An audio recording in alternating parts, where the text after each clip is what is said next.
to international press coverage of an official study into UFOs by the US Pentagon. The Advanced Aerospace Threat Identification Program, AATIP, was a secret investigation into unknown aerial phenomena and was funded by the United States government and first made public on December 16, 2017. We have learnt that AATIP ran from 2007 to 2012 with a funding of $22 million. The program began in the United States Defense Intelligence Agency, the DIA, although the official AATIP program has now come to an end and a number of interested professionals have founded a non-profit organization called To the Stars Academy of Arts and Science, or better known as the TTSA. The program was initiated by U.S. Senator Harry Reid with the help of Nevada businessman and governmental contractor Robert Bigelow and the late Senators Ted Stevens and Daniel Inouye. During an interview, Senator Reid said, "I think it's one of the good things I did in my congressional service. I've done something that no one has done before." It is alleged that the Advanced Aerospace Threat Identification Program has generated a 490-page report that documents UFO sightings from around the world from several decades. However, at this time, the report has not been released to the general public. A gentleman known as Louis Elizondo claims he headed the AATIP program before resigning from the Pentagon duties in October 2017, allegedly in protest of government secrecy and opposition to the investigation program, stating in his resignation letter to U.S. Defense Secretary James Mattis that the AATIP program was for some reason not being taken seriously. The United States Department of Defense has stated that in 2012, the program was terminated. However, the reason for the termination remains unclear. We don't really know why they're done. People ask me every day, what do I do to look the way that I do? Does seem to be some type of confusion over Louis Elizondo's involvement in ATIP, for an example. The Pentagon spokesman Christopher Sherwood recently stated the following. Mr. Elizondo had no responsibilities with regard to the AATIP program while he worked in OUSDI, the Office of Undersecretary of Defense for Intelligence, up until the time he resigned in 2017. Benjamin Radford wrote in Skeptical Inquirer that among what little information has been released by the program are several short videos of military jets encountering something they couldn't identify. The release of the 3 videos showing what looks like to be U.S. military encounters with unknown aerial phenomena have been referred to as the Tic Tac Ufo, Go Fast, and Gimbal. In January of 2019, a complete list of projects that were funded by the program became available. Of the 37 listed studies, a few stand out. Traversable Wormholes, Stargates, and Negative Energy was led by Eric W. Davis of EarthTech International Incorporated, which was founded by Harold Putoff, who was formerly involved in Project Stargate. Another study program called Invisibility Cloaking was headed by German scientist Ulf Leonhardt, a professor at the Weizmann Institute of Science in Israel. And also, Warp Drive, Dark Energy, and the manipulation of extra dimensions was attributed to the theoretical physicist Richard Obozy, director of the non-profit Icarus Interstellar. It's interesting to point out that these projects are likely to involve the study and the correlation between positive magnetic anomalies and UFOs, as well as a hyper-evasiveness of the phenomenon and their capabilities of invisibility, maneuverability, and materialization into our reality. Louis Elizondo has announced his involvement in founding an aerospace, science, paranormal, and entertainment company called To the Stars Academy for Arts and Science. Former Deputy Assistant Director of Defense for Intelligence Christopher Mellon is also involved in TTSA, along with co-founder Tom DeLonghi, musician from the group Blink-182, and several others.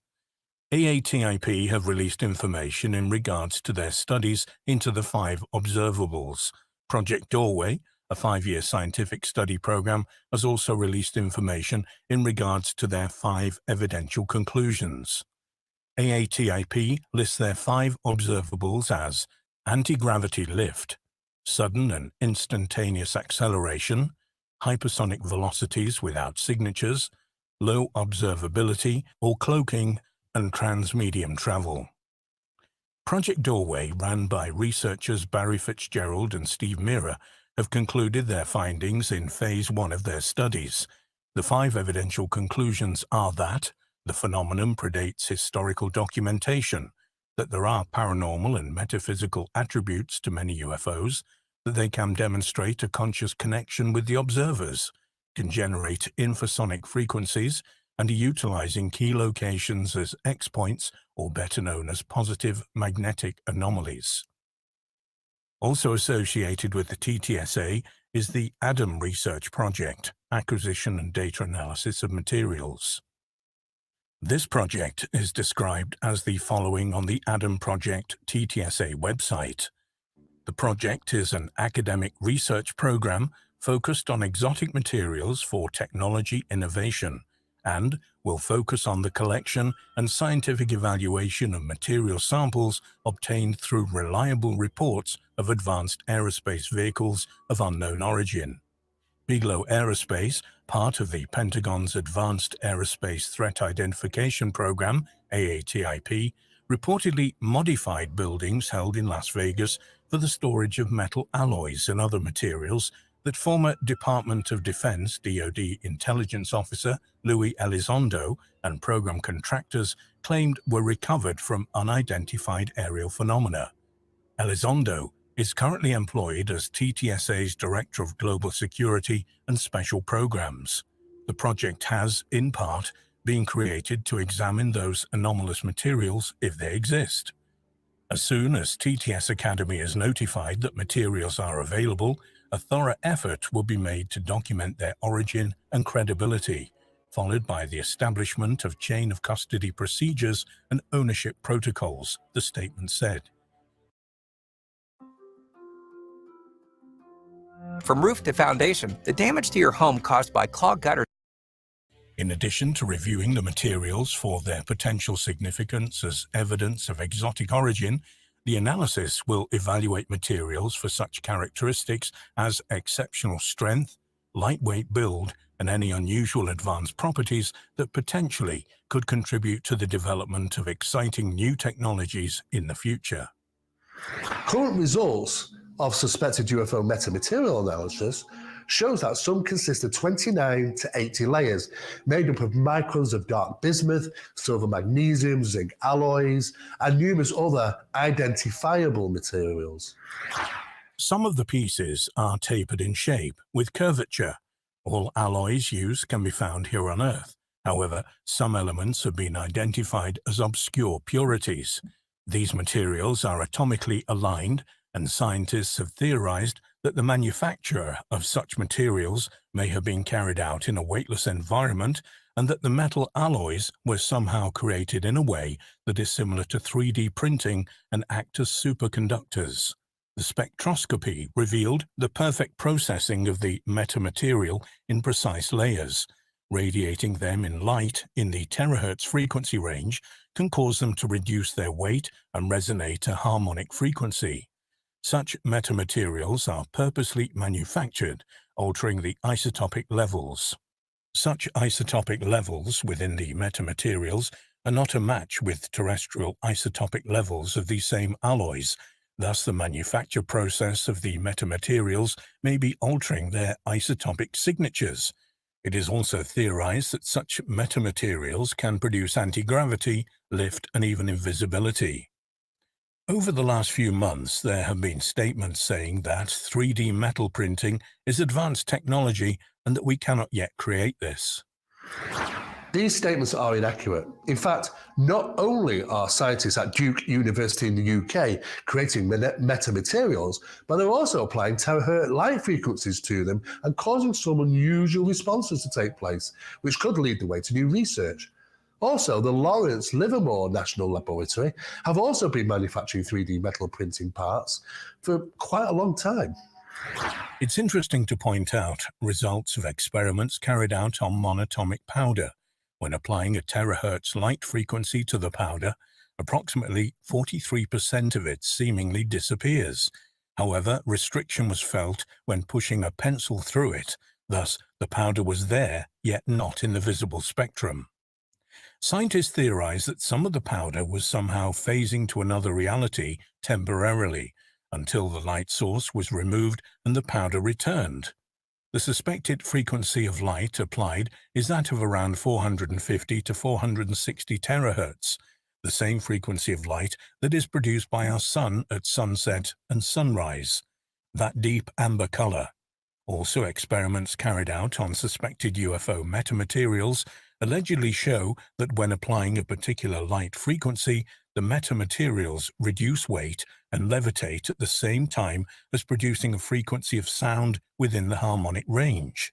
In 2007, Bjorn Gittel-Haag, an assistant professor at the Østfold University College in Halden, Norway, produced a fascinating document entitled Optical Spectrum Analysis of the Hesterland Phenomenon.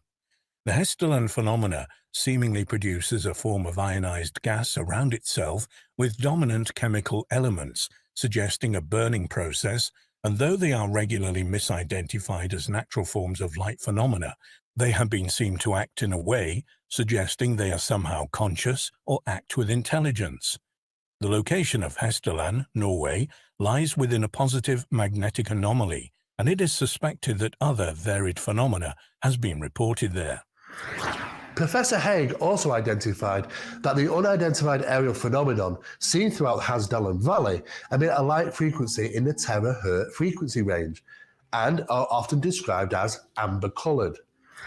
Looking at this phenomenon from an investigatory point, it is important to recognize a possible connection between the phenomenon and the light frequency of terahertz, be it at Hesterland, monatomic powder experiments, and UFO metamaterials. When researching the Pentagon program AATIP, you quickly discover that another program known as AAWSAP, Advanced Aerospace Weapons System Application Program, seemingly are one of the same. AATIP and TTSA.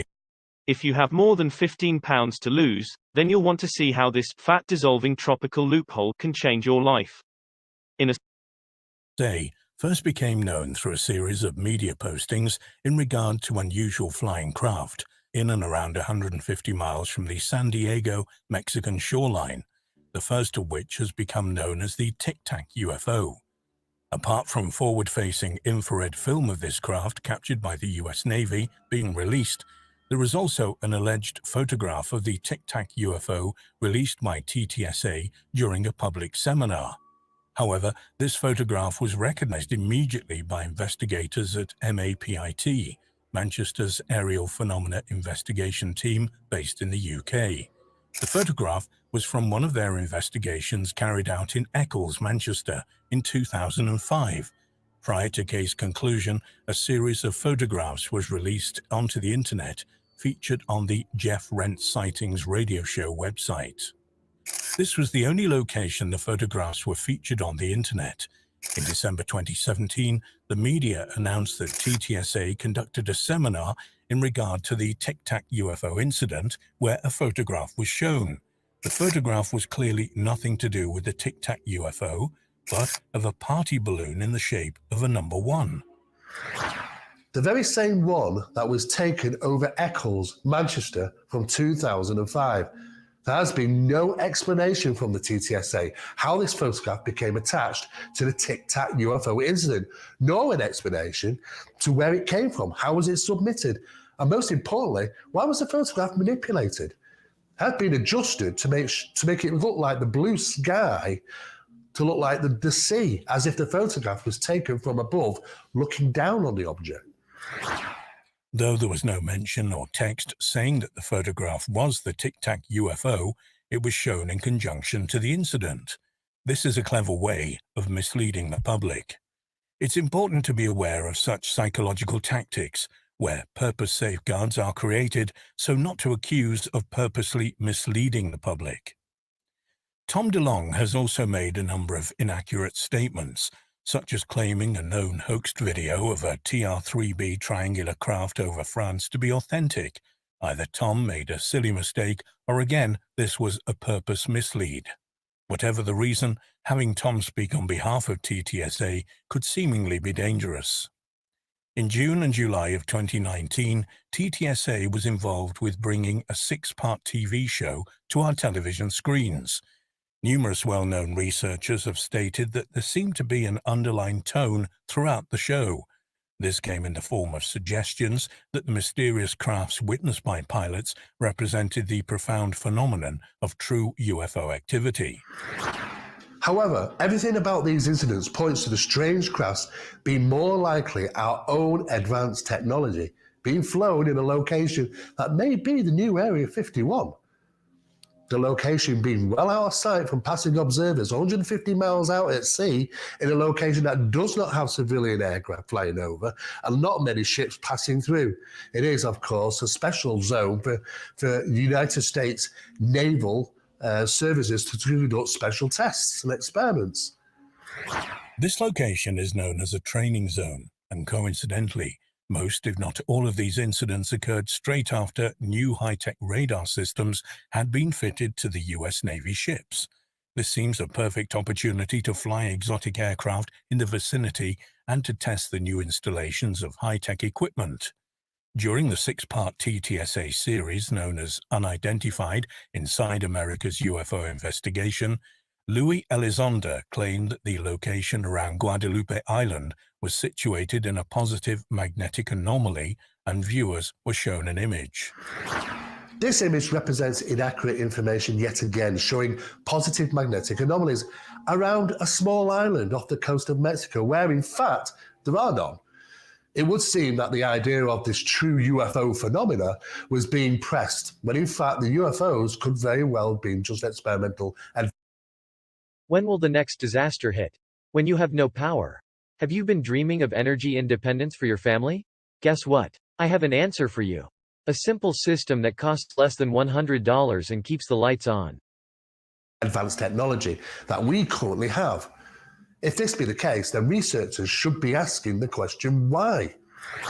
One of the most current forms of research undertaken by Barry and Donna Fitzgerald of Project Doorway is the studies of magnetics and bacteria.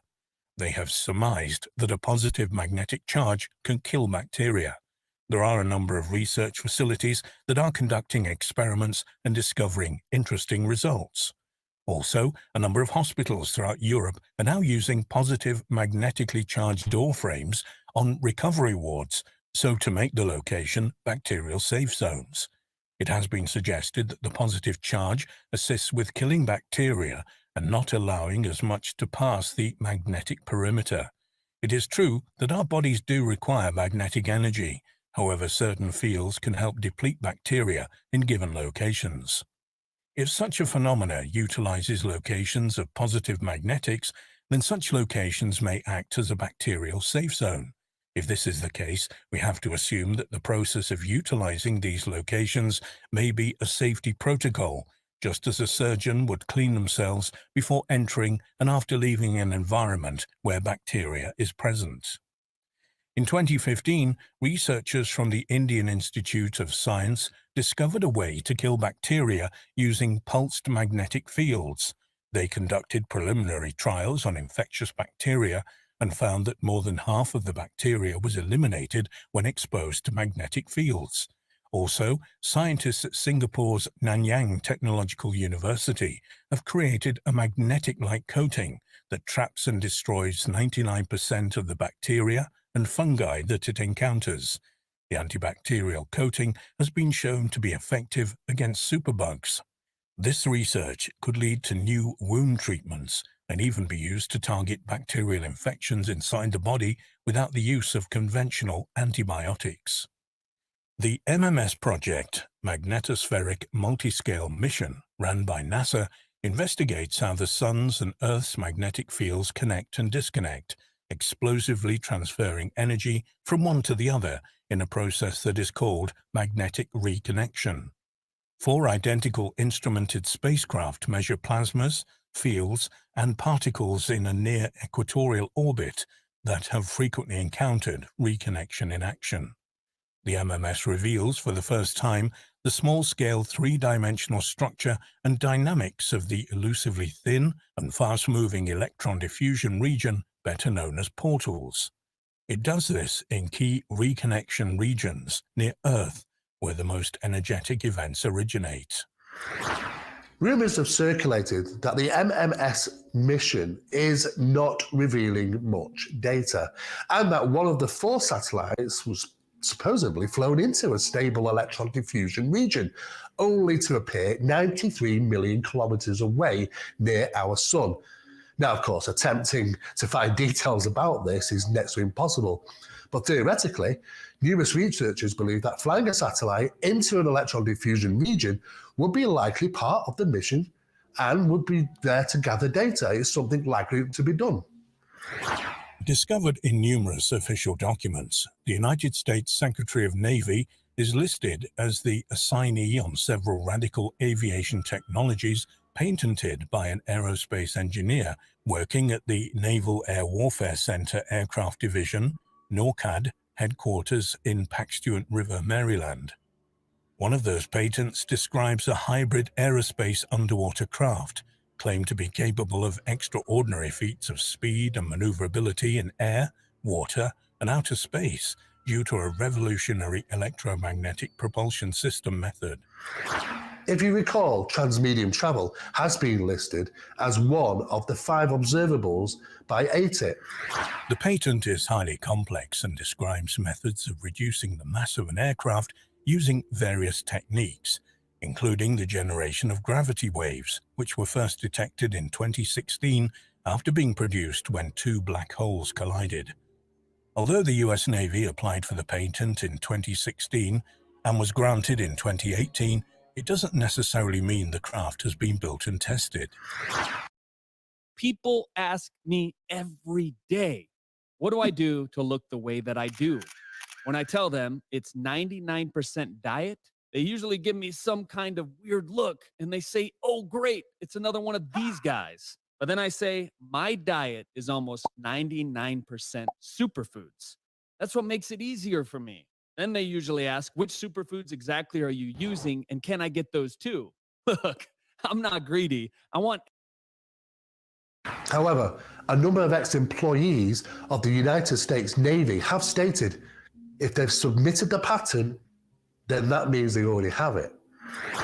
It is known that a number of patents on new advanced drones were submitted long after they had been designed and test-flown. Details of AATIP were first released in 2017, including reports of a sighting made by fighter pilots from the USS Nimitz. These pilots saw a huge patch of churning, turbulent waters the size of a Boeing 737, suggesting something was beneath the surface of the sea, as well as a Tic Tac-shaped aircraft which zoomed off at almost impossibly high speeds. Could it be that the United States government are test-flying exotic experimental aircraft out at sea, 150 miles off the Mexican coastline, in a location that is likely a non-commercial fly zone and shipping zone where the US Navy conduct their own tests?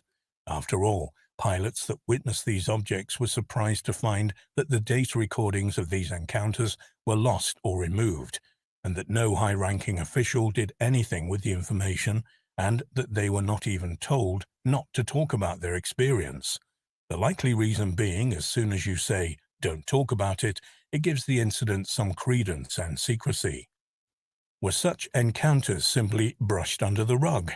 Very possible, as the whole incident could have simply been a test of a newly installed radar systems on the naval ships.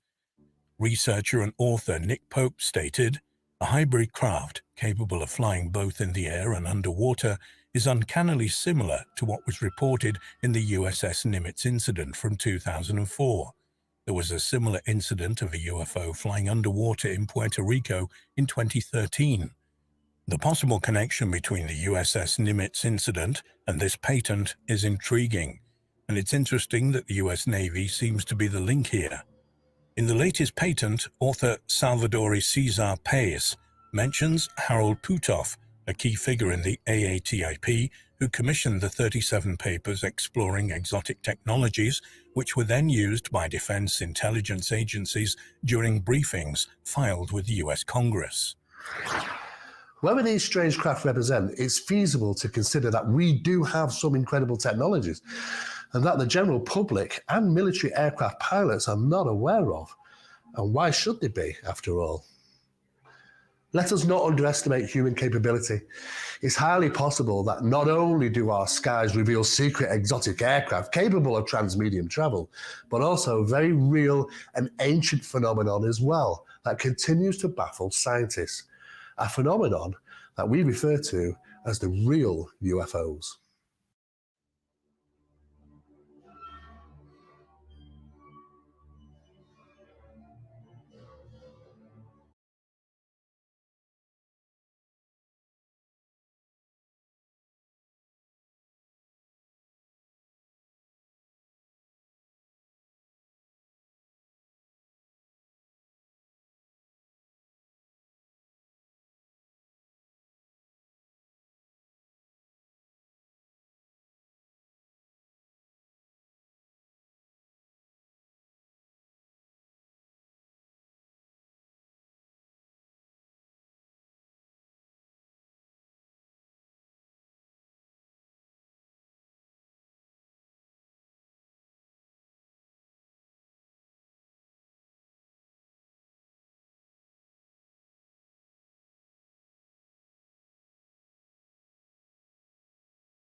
I've spoken to many of the top names in plant-based medicine, but I've never shared an interview quite like this one.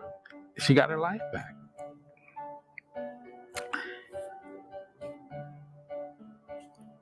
You can't put that into words. This video sees Dr. Milton Mills of What the Health fame As a form of institutionalized racism. open up about life, death, and how his daily struggles influence him as a doctor. Sometimes people ask, well, why are you carrying around extra weight? I've met him briefly before, and it was very clear that he doesn't hold back when it comes to responding to critics. What I would say to Joe Rogan is, Joe Rogan, you need more fiber in your diet because you're full of it. I had so many questions I wanted to ask him, starting with why he thinks we are herbivores by design. Look at the way human beings are actually constructed anatomically. And if you look at our physiology, we are truly strict herbivores. And that's why when we depart from a strictly plant-based diet, we become ill.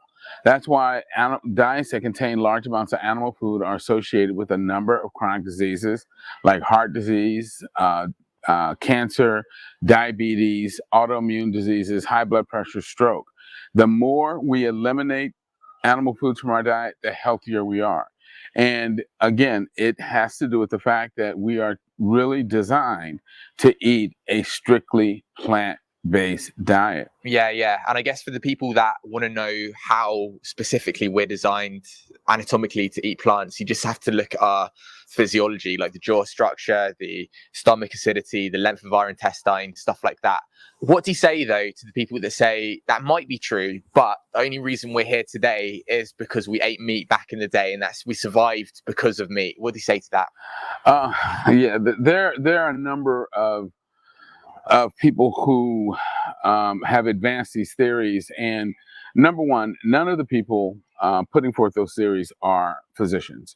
And the reason I make that point is because if they understood what meat does to our health and to our physiology, they would never make that argument.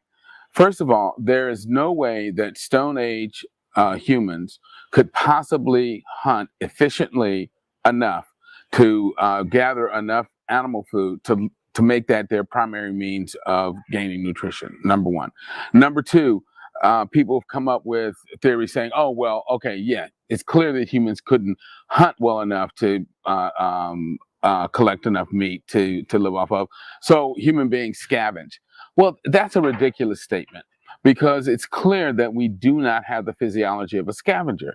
I mean, at least in America, every Thanksgiving, people get sick from eating poorly cooked turkey. And that's a turkey cooked in a, $1,000 stainless steel range that has temperature control. There's no way people eating rotting flesh, burned in some fire could possibly hope to sterilize that flesh well enough to prevent themselves from becoming ill. So we clearly are not scavengers. Furthermore, most large savanna predators don't leave enough tissue on their kills to scavenge. And if there is food left, they guard those kills jealously and don't allow other animals, including humans, to actually come and try to scavenge from them. And then lastly, there really is no advantage in human beings eating large amounts of protein. There is no point to consuming huge amounts of protein because it's not healthy for us. Number one, the human brain is mostly fatty tissue. It burns pure glucose, which comes from carbohydrate. Protein is not the preferred energy source for our brain. So eating huge amounts of protein is not helpful for us because our bodies can't store protein. And so any protein that we take in over and above what we use on a daily basis, which is approximately, say, 50 to 60 grams of protein on a given day, is converted into carbohydrate anyway. And that process of converting that protein into carbohydrate is very energetically costly. It dehydrates us, and therefore it doesn't pay for us to try to eat huge amounts of protein because it saps too much energy, uses up too much water, and doesn't get us any physiologic benefit. So again, it doesn't make sense that humans would have wasted a lot of energy looking for protein that doesn't help us. And there's a researcher out of UC Berkeley by the name of Catherine Milton, who has this absurd theory that meat caused humans to develop large brains. Number one, it's an illogical argument. It makes no sense whatsoever for the reasons that I just outlined. There's nothing about meat that in any way stimulates brain development. And if, in fact, eating meat or hunting stimulated brain development, then the carnivores would have the biggest brains of all animals, and they don't. And which is why if you have a dog, he still drinks from the toilet. They're not very bright. So yeah, there's nothing about meat that in any way is important for brain development or brain function. In fact, in terms of the intelligence, it requires much more intelligence to learn how to exploit plant-based resources in an environment. Because number one, you have to be able to recognize, wait a minute, these plants over here are flowering. That means that in approximately 90 days, these plants are going to be fruiting. So I have to, one, remember where these plants are in the environment.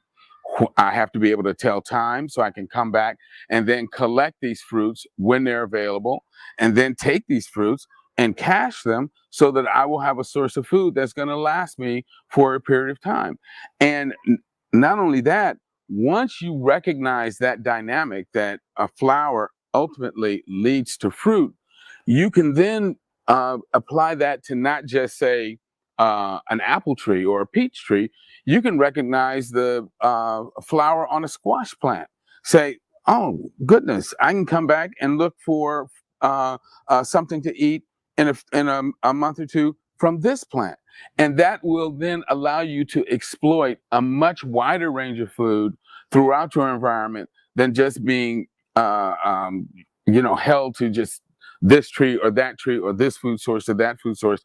And again, that requires a much greater intellectual ability to make those kinds of connections and to be able to exploit those sort of food resources throughout your environment than just trying to chase something and kill it. Mm-hmm. Yeah, it's interesting, isn't it? Because from what you just said, it's made me realize, like, the reason plants are so colorful, for example, fruit and veg, it's so bright to the human eye. It's because humans are natural herbivores. We're designed to eat these foods. I'm just wondering whether there's any other evidence like this that clearly shows we're natural herbivores.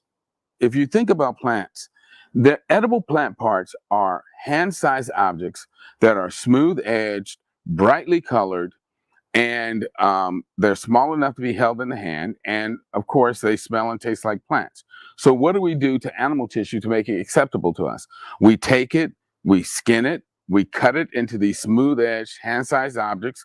We then take the blood out of it. We cook it so that instead of being wet and slimy, it's now firm like plant tissues.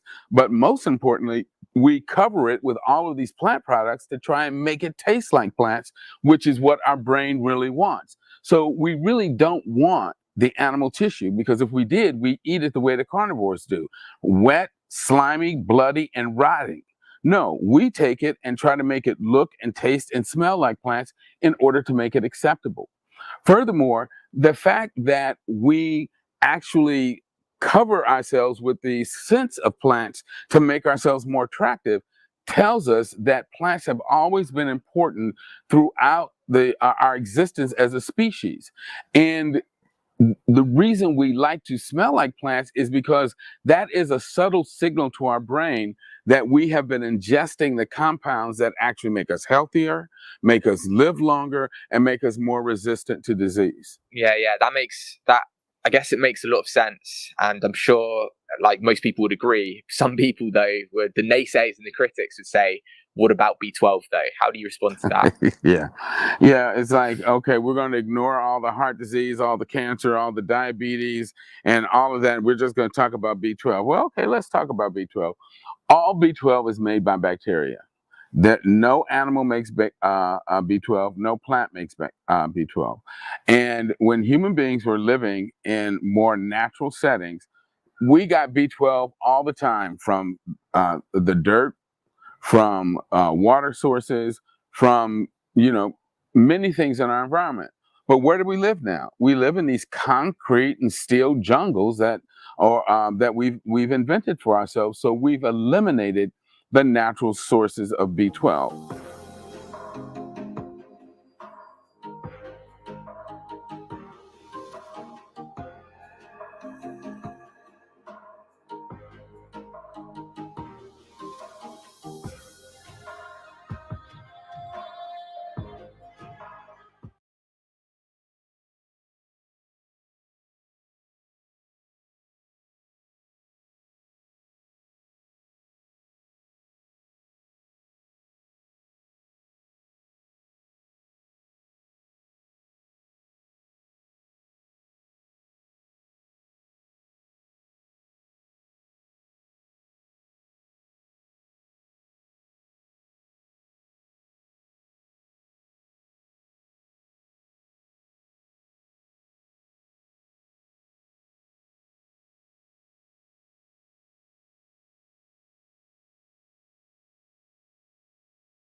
Shabbat Shalom, family. We live. Like he said, we live trick or treat. Yeah, I'm muted. Shalom, family. How y'all doing? Give a 7 up in the chat if y'all can hear me. Say what your chest, Shaw. And they can hear me. He got the mic. They can hear me. I don't want to. How y'all feeling though? You know what I'm saying? It's another Nazarene edition. What's this part? Part of 100. You know what I'm saying? Stop shit. Part of honey. It's the infinity, man. There's only now. Yeah. Right, there's only part now. Part now. But yeah, blessings, peace be with y'all. Peace be with the brotherhood. You know what I'm saying? No. Hey man, put a 6 in the chat, man. If you went trick or treating. Put a finger in the Oh, man. Put a 6 in the chat if you went trick or treat. Oh man. Put a finger in the sky if you want. Trick or treating. Most definitely. Most definitely. Going out, man. We need to figure out what prayers we're going to go ahead and do. Most definitely. Go ahead and get it in there. You've been having the nuclear bomb, brother. Come on with it. Yeah. Get it done. You need to, you know, of course, we want to bring before the throne all the sick in Israel. You know what I mean? All the sick worldwide, period. All the plagues. You dig? And shout out to all the haters, job jackers, and naysayers. We love you too. We send love and peace towards y'all as well. All the ops, all the enemies, so quote unquote so-called pastors, call themselves personals, whatever. We return that with love and peace. That's right. Maybe find love and peace, brother. All praise and glory down to the Most High. Let me go ahead and get right there, bro. Oh, good. Look like we can be heard today. All right, let me see what we got going on. Youngest Shaw. You need to adjust a lot. I know, man. Yeah, we dark. We dark today, brother. Hey, something going on with the lighting up in here, but hey. I even look dark skinned. You know what I mean? I don't know. I don't know if it's possible. But as long as we can be heard, we all good. Put a finger in the sky. All right. Bro, say adjust the light. You're dark. You're dark, brother. She said fresh and clean like a Nazarene. Fresh and clean like a Nazarene. We can be heard. Yahoo. That's right. Yahoo. Today we going over, y'all. I'm going to pull it up on the screen. Today we going over Robert Eisman. James, the brother of Jesus, and the Dead Sea Scrolls, the historical James, Paul, the enemy, and Jesus' brother as apostles. We're going to be in chapter 11 today, though. I'm going to pull it up on the screen. All right, we're going to read through some of this. This is from a historical perspective. What was going on during first century, what we call Palestinian Christianity. It's one of the that's one of the phrases he loves to use a lot. You know what I mean? Dealing with the Messiah, his disciples, and all that. This is a very, very powerful book written by Robert Eisman, a straight up professor, scholar, was very monumental and with the publishing of the Dead Sea Scrolls. You understand? So he brings a lot of this out. All right. See him bring it out about Paul. Everything so in the sky. Yeah. We're going to get into it. I'm going to pull it up on the screen so y'all can follow along. And then, you know, what we're going to do is, of course, he going through certain scriptures, certain letters of Paul. We're going to pull them up, too, and get into it. It's an excellent book. This is part 1, or volume 1. He got 2 volumes of this. Or he sells both volumes in one book. It's about 1,000-page read with both volumes. Right, like 1,000-page read. So all praises, glory down to the Most High. That's right, YAH 2613. He said I had that book as well, and that guy did great researching. You ain't lying, bro. Bruh David, my brother, bless up. Where you at, bruh? That bruh be that's the most traveling Hebrew I know. Yeah, so this is a good one, y'all. Y'all can get on Amazon and order these. You know what I mean? He wrote a lot of these books. All right, but this cat is a straight professor, a scholar. All right, so we're going to read some of it. We say, YAH, he said, yeah, I got the double volume. Straight up. Straight up. That's that one over there. Matter of fact, right behind you. Third shelf down, that wide orange one. Yeah, pull it out. Pull it out. Yeah, this the thick boy here. How thick that deal is. How thick that deal is. 1,000-page read. All right, that's what the front of it look like. Ooh, wait. All right. Y'all check it out when y'all get a chance. That's serious business right there. How you brothers doing today, man? What's good, baby? Talk to me. Man, feeling good. Can't even complain, bro. You know what I'm saying? We grounded on earth, you know what I'm saying? So Thank you. got the breath of life in me, you know, so That's right. Can't have nothing. I wouldn't want nothing better. There's nothing better. Nothing better than the now. Yeah, excellent work, my brother David. Been waking up people to Nazarene life in Minnesota. That's right. I bless up. Good to see you, my brother. Good to see you in the building. All right, y'all. What we gonna do though? We gonna, of course, we gonna go ahead and offer up prayers and invoke and invite in the essence of the Almighty. All right, and we gonna get to business. We gonna get to business. We're gonna be going in the scriptures today. The Maccabees too. We're gonna be in the Maccabees a little bit as we reading through his book. He starts quoting certain scriptures. You understand? And it's very, very thorough. Very, very thorough research, should I say? Very, very thorough. There's a lot of things you read across. You read across in the scriptures that you really never put a historical context on, or you read across certain things that you never trip off of. Like, man, I never tripped off that. You understand? Never tripped off that. Bumped into a few brothers yesterday, me and NehemiYAH, and well, I know one brother for sure is totally against what we be bringing out. You dig? But the timing of it was so impeccable. Like we happened just to be driving by, somebody else spot that we know on the way back here, and him and another bro walking outside. I'm like, this is timing. You dig? No. So Nee hops out and went in the crib. I stayed in the whip, and I had one brother on this window, the next brother right here to the right at the other window. And I asked him, I said, well, look, we need to talk about the big elephant in the room, don't we? Yeah, real. You know what I mean? So, the one brother tried to act like, no, it ain't no elephant. I said, bro, yes, it is. You did. You know we friends on the book, so I be seeing you sneak this and all that. I see it, so let's not be fake with each other. Mm-hmm. There's a problem here, obviously, correct? All right, so let's talk about it. Ain't nothing but a conversation. And my question was, according to Torah, what is meat offered to idols or devils? I asked both the brothers. Neither one of them could answer. That's the question right out the gate, because that's once we get that understanding, then we can see where we lay it. We can see where everything line up. Like, because now you got to question what you throwing down your throat that you get from the meat markets, what you getting from the grocery store, what you getting at the gas station. You know what I mean? Those are the shit. Now we got to question it. Because how you ain't been eating flesh off of idols? Remind you, wasn't no New Testament at the time. You dig? It was just the Torah. So what Torah precepts were they looking at to understand if flesh was offered to idols or not? You know what I mean?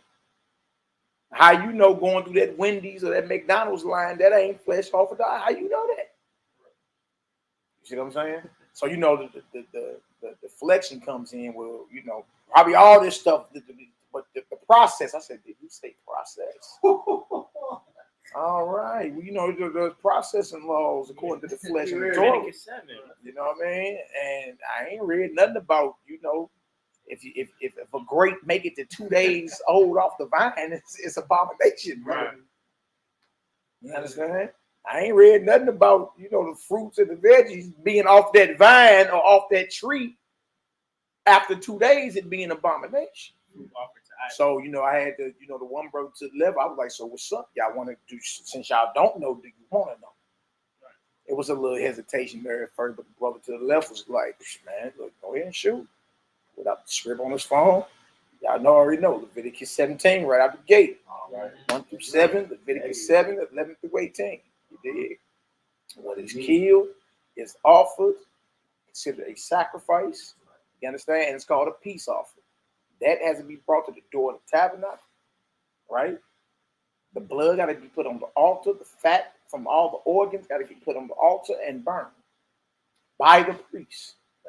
And the rest of the blood got to be covered with dust. Yes. You understand? So that the children of Israel may no longer offer their what? Sacrifices to devils. Right? Mm-hmm. All right, so if it ain't done like that, then it is offered to an idol or a devil. It's demonic, God. You know what I mean?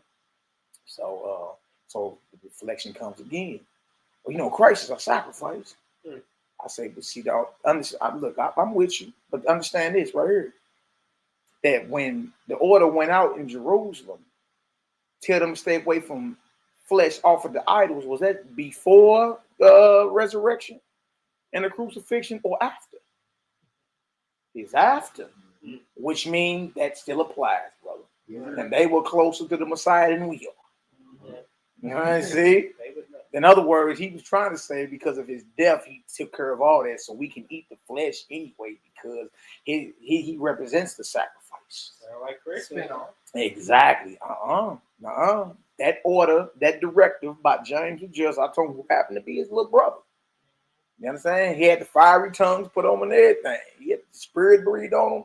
He's the leader of the whole movement. He stands up and gives a judgment on the matter. This is my sentence. This is what's to be taught. You understand? Things strangled, blood, fornication, and meat offered to idols. All right? So then, took him, 1 Corinthians 10. Paul said, whatever soul that the meat mark is eating, don't ask no questions. He said, is that Torah? Is that what we read in Leviticus?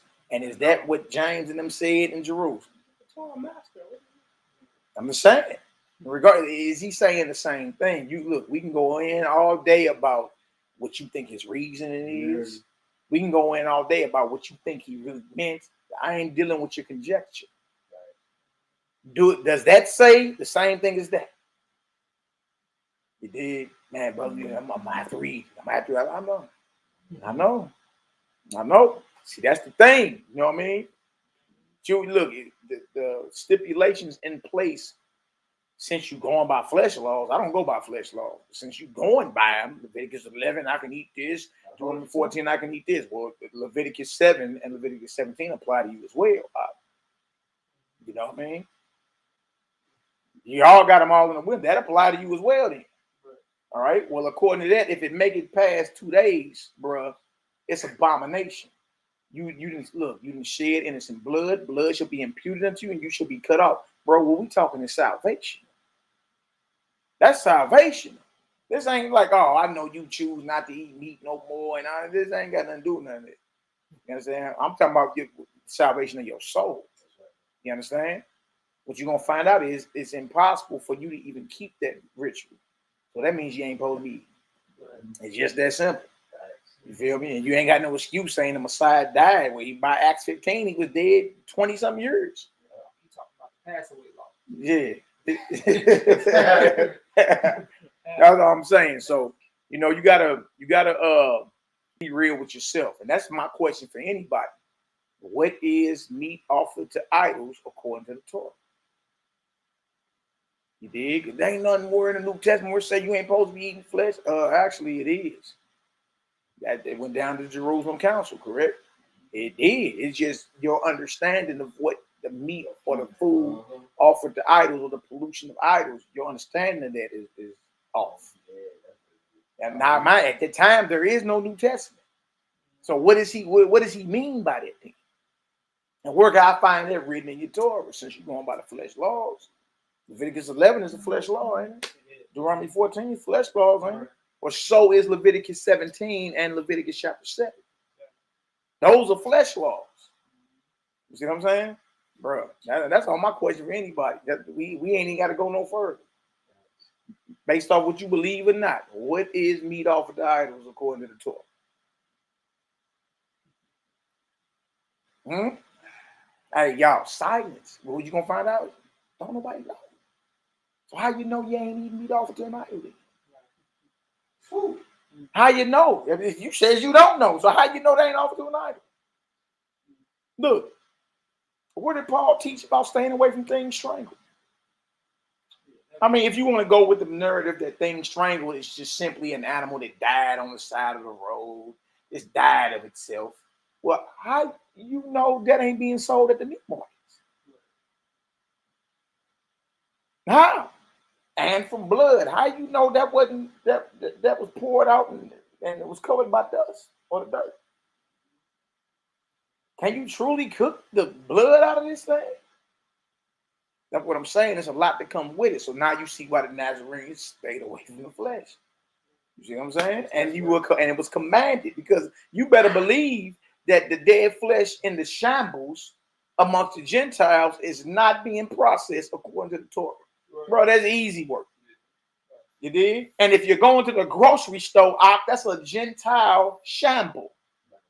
It is. Y'all got something to say? I see brothers over there. Go ahead, talk to me. That was the conversation I had with some man. It was divine timing how it happened. But go ahead, I mean, it's simple knowledge at this point. Yeah, it's like, you know what I'm saying? If you're looking at how, I mean, we got technology. How is my meat processed? You know what I'm saying? If you want to go there, you know what I'm saying? And then you get to the point to where seeing how these animals are killed. I mean, despite the fact of in the most inhumane way of being, you know what I'm saying, electrocuted and all this other stuff. Yeah. But they also, every time their throats are slit and they hanging, that's a strangle. Yeah. They're strangling. They're choking on the blood and you know what I'm saying? Like, that's strangling. Come on, bro. It's easy. So it's just like, it's a simple thing. Like, okay, well, if he said everything strangled, where can I get something that's not strangled? Yeah. Exactly. You know what I'm saying? Where can I get something, you know, blood without no blood? You know what I'm saying? Without no blood. You know what I'm saying? That's like I said before. It's like you can never, if you think about it, like you're never really cooking the blood out. Like you're burning the blood. You know what I'm saying? When you cook it, you burn it. It's turning into a char. You know what I'm saying? But you ain't never cooking the blood out. Nah, like, bro. That's what I'm saying. But it's like I said, simple work, and we got the technology. It ain't like you can't look at those scriptures and be like, you know what? Let me put some of this stuff up and see if what I'm eating is law. You know right. What I mean? Now look at this. You see the Rain 247 says if you can't burn the parasites out of it, then I don't believe you can take the blood out. You're eating dead flesh and dead parasites. Demons. And you eat things sacrificed out of it. It's like, and then you see why brothers stayed away from it, because it's like, look, first of all, it's less work to do. Like, I don't have to do all that type of stuff. I can just pick a fruit from off the tree, and y'all doing all that stuff is gonna take a little minute. I can just do it in 1 second. I'll be done peeling this in a minute. Yeah, and it's like also, I know, right? And then also, right? It's like it's nowhere in the scripture where you're commanded to eat flesh, like that. You'd be like, you gotta eat flesh.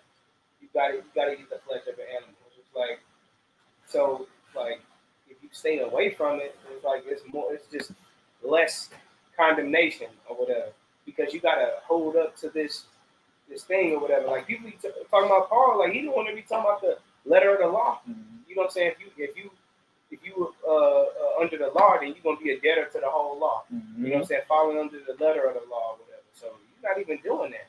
You're not even keeping all the law of the Torah or whatever. It's like the process in Leviticus 7 or whatever, and it's like you're not doing that. There's no point of functionally you got the YouTube format here. Yeah. You know what I'm talking about, like the One West. Yeah. You know what I'm saying? We all just go straight to Leviticus 11. You know what I'm saying? I just call it the One West format. Can't the swan over there. Brother David, our lease was up down there. I mean, we parted on good terms. It's all good. Our lease was up down there in Jennings. So we just ain't rushing to go get nothing else. We're going to grab some eventually. You dig? But our lease was up down there. We ain't really want to stay right there. You dig? For certain reasons, but it's all good, bro. You dig? All good. All right, y'all, let's get these prayers off. Y'all know how we do. You understand? And let's go ahead and eat. Let's go ahead and eat, because we about to get it in. This is what we going into today. My brother Roddy Rod in the field. Yeah, sir. Bless up. Bless up. Okay, I want to show y'all something. Bless up. Mother can't talk. Man, yeah, man, you tall, gun. 30. You look 30. Your hair does. You look good. Yeah. Like you look good. Then I know wait for hours. Whoa! That gut one. All right, y'all. Let's go ahead and get it done. All praise, glory now to the Most High, for ever living anointed beloved Son. The hearts and minds of the faithfully led. I think this part 42 or something. Do something. We can just, unleash the airstrikes at the end. Yeah. Hey, let's get it done, brother. Hallelujah, Lord Yah. All praise, glory, honor to the Most High. Let's eat. This is Psalms 9 with the Most High's permission. I will praise thee. Oh, YHWH'S. YHWH'S. My whole heart. I will show forth all thy marvelous works. I will be glad and rejoice in thee. I will sing praise to thy name. O thou Most High, when mine enemies are turned back, they shall fall and perish at thy presence. For thou hast maintained my right and my cause. Thou saidst in the throne, thou saidst in the throne, judging right. Thou hast rebuked the heathen. Thou hast destroyed the wicked. Thou hast put out their name forever and ever. O thou enemy, destructions are come to a perpetual end. And thou hast destroyed cities. Their memorial is perished with them. But the Lord, Yahweh, shall endure forever. That's right. He hath prepared his throne for judgment, and he shall judge the whole world in righteousness. He shall minister judgment to the people in uprightness. The Most High also will be a refuge for the oppressed, a refuge in times of trouble. And they that know thy name will put their trust in thee. O YHWH'S. YHWH'S. Thou, O Most High, has not forsaken them that seek thee. Sing praises to the Most High, which dwelleth in Zion. Declare among the people his doings. Verse 12. When he maketh inquisition for blood, he remembereth them. When he maketh inquisitions for blood, he remembereth them. He forgetteth not the cry of the humble. Hallelujah! Hallelujah! Hallelujah! Hallelujah! Hallelujah! Hallelujah! Hallelujah! Hallelujah! Praise the mighty God. Eat you up real quick. It don't take long, baby. There ain't no dead flesh in you no more. Don't take long, baby. Eats right on up. You know what I mean? All praise. All praise. All glory, all honor to the Most High. Let's go ahead and eat, y'all. All right. So you see the book. That's the book we're going into today. I highly advise brothers to go ahead and get it from a historical point of view. It's a very thoroughly researched piece of work. It really is. You understand? It really, really is. Again, y'all can look up Robert Eisman. I think he's in his 80s now, but he's very instrumental in bringing forth the translation of the Dead Sea Scrolls to the public. You know what I mean? And the whole first century movement of the Messiah, from a historical point of view, he went hard. He went hard in the paint, man. It did. So I highly advise y'all to get that. It did. And I also pull out your Bibles and let's compare what it is. All right. All praise and glory now to the Most High. All right. We're gonna start on chapter 11. Chapter 11, page 92. Let me pull this up big and blow it up. All right. So we can work. Okay. So the topic on the table in chapter 11 is James. We talking about James the Just, a bishop and leader of the Messiah's movement after the Messiah died. All right. And happened to be his biological brother. Okay. James's vegetarianism, abstention from blood and consuming no wine, loving God, things sacrificed to idols, and James's vegetarianism. Oh, y'all, we got a problem, no? One of y'all want to read it? Yeah. You want to read it? James is a Nazarene. Ooh, Nazarene. Okay, so this brother is not just a Nazarene, but a Nazarite. He did, you know, took that vow. Was that from his mother's womb, actually? You know what I mean? From his mama's womb. All right. James's Naziritisms or Naziritism. Or holiness from his mother's womb is not the only claim reversed. Mm-hmm. In it says reversed in Paul's discussions. Okay. Whereas James clearly is said to abstain from eating meat. Mm-hmm. Paul emphasizes its consumption as in 1 Corinthians 10 and 25. Absolutely. Like this is major because remember the leadership of the Messiah's movement was ordained by him himself. All right. From the Most High to his son and then ordained and stamped valid through what we call the Holy Spirit today. Right. All right. Now, know what he say. Whereas James clearly is said to abstain from eating meat. It's clear. All you gotta do is do a little research. All you gotta do is just listen to what he said. It was commanded to stay away from things strangled, blood, and meat offered to idols. Y'all, three of those things is an allusion to no flesh. It's just our people are not looking at it for what it really is. You understand? You don't think that Wendy's burger is considered flesh offered to idols. You want to call it everyday meats. But there's no such thing. There's no such category in the Torah as everyday meats. All right, so look at this. Paul, what did he say? Paul emphasizes its consumption. So this means that Paul was teaching opposite of not only the disciples, but even the leader of the Messiah's movement, which is James. James was an apostle. All right. So Paul taught the opposite of it. And what Robert Eisman is saying is that Paul emphasized the consumption.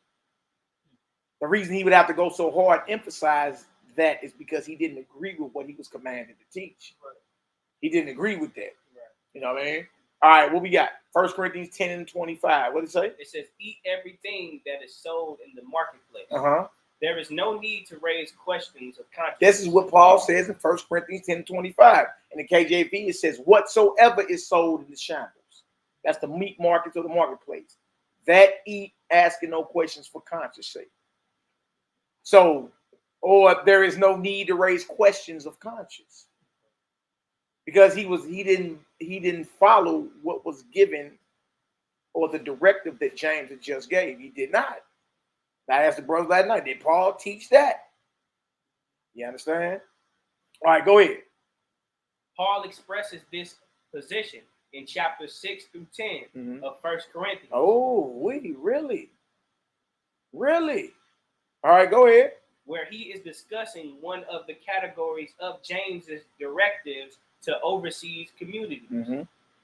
The prohibition. The prohibition. Okay. The prohibition on things sacrificed to idols. See, so a lot of people don't understand, but it's right there. All you got to do is that Paul's letters are valuable. Because he actually tell you in there, if you slow down and read, he tell you what I'm teaching is not what they teach. What I'm teaching is not what the disciples and the apostles are teaching. What I teach is different. My revelation of who Christ is different than the order they got put down. Yeah, absolutely. Look at that. Now, notice what it said, though. Paul expresses this position in 1 Corinthians 6 through 10 of 1 Corinthians, where he's discussing one of the categories of James' directives to overseas communities. Directive. What is a directive, Roddy Rob? Head honcho. Yeah, that's an order. Oh, that's a command. James was because he was the one in charge. He was the one in authority. You understand? James's directives to overseas communities, right? The prohibition of things sacrificed to idols. Blessings, family. Bless up. Shalom. All right, come on now. It says 1 Corinthians 8 and 1, 8 and 10, and 10 and 28. The basis, go look at them scriptures. It says the basic answer Paul gives to all James' directives is, all things are lawful for me. Oh, see, you think he just talking to just Ned the wino on the streets? Understand this.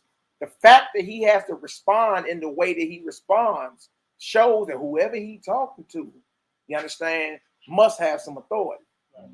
Because he wouldn't just, if you just was some little cat on the streets, he wouldn't even respond to you. Because you're not even on no level to get no type of response. You know what I'm saying? But he's saying the basic answer Paul gives to all James's orders is, all things are lawful for me. We know that scripture, all things are lawful for me, but may not be expedient. We done read it before. Very familiar with his letters. But we did not know that he was writing in response and going against what was already commanded. That's what brothers don't want to get to the bottom of. They don't want to accept it. You see what I'm saying? There's no reason for him to say all things are lawful if it's on the table. If it's on the table that, you understand, all things are already lawful. You can do what you want to do. Why even say it? Why even say all things are lawful? The only reason you got to claim that all things are lawful for you, but not necessarily expedient, is because there's an order out there saying all things ain't lawful. See, we don't realize he's reacting to something that's already being taught. He's reacting to an order that already been gave, and he's stating his clear opposition to that order. See what I'm saying? There's no reason to say all things are lawful if that's agreed on. It's agreed on by the disciples. All things are lawful. Eat whatever in the shambles, in the meat marks. Eat that, don't ask no questions. Who taught that but him? Is that in the Torah anywhere? Did the Messiah teach that? Who taught that? He the only one in the Bible. You run the part, boy, he the only one said it. Who else said it? One witness of himself. He the only one said whatever sold in the meat market, eat it, don't ask no questions. All things are lawful. Since when? Since when? Where that's at in the Bible? All things are lawful for you. No, it's something else going on. He's writing in response and showing his clear opposition to what the disciples or the apostles are already doing under the authority of Christ. He's starting his own thing. It goes from the gospel of the kingdom to my gospel. If I popped up right now talking about my gospel according to Malaki, y'all hang me. You understand? Boy, it'd be an all-out APB out on me. My gospel. But this man can say it. Okay. Now, where we at? It says, even though not all things profit, or as he puts it in 1 Corinthians 8:1. Build up, right. For all things are lawful. It's just that not all things profit. All things are not expedient. But where is that in the Torah? Where is that in the teaching of the Messiah that all things are lawful? You know what I'm saying? He's responding and showing his clear opposition to the directives that were already in play, because James and the apostles are not just over Jerusalem. All the assemblies established in his brother Yahshua, he has the authority. Even in Paul's letter to the Galatians, he straight says certain men sent from James. Yeah, because they got the authority. It's clear that what you teach is opposite of what they already established, what the Messiah established through them. Okay? Come on, Hebrew, let's get, you got something?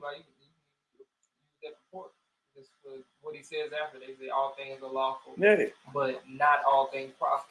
Exactly. I can just picture a pastor saying, see, all things are lawful, my brother, but see, not all things profit.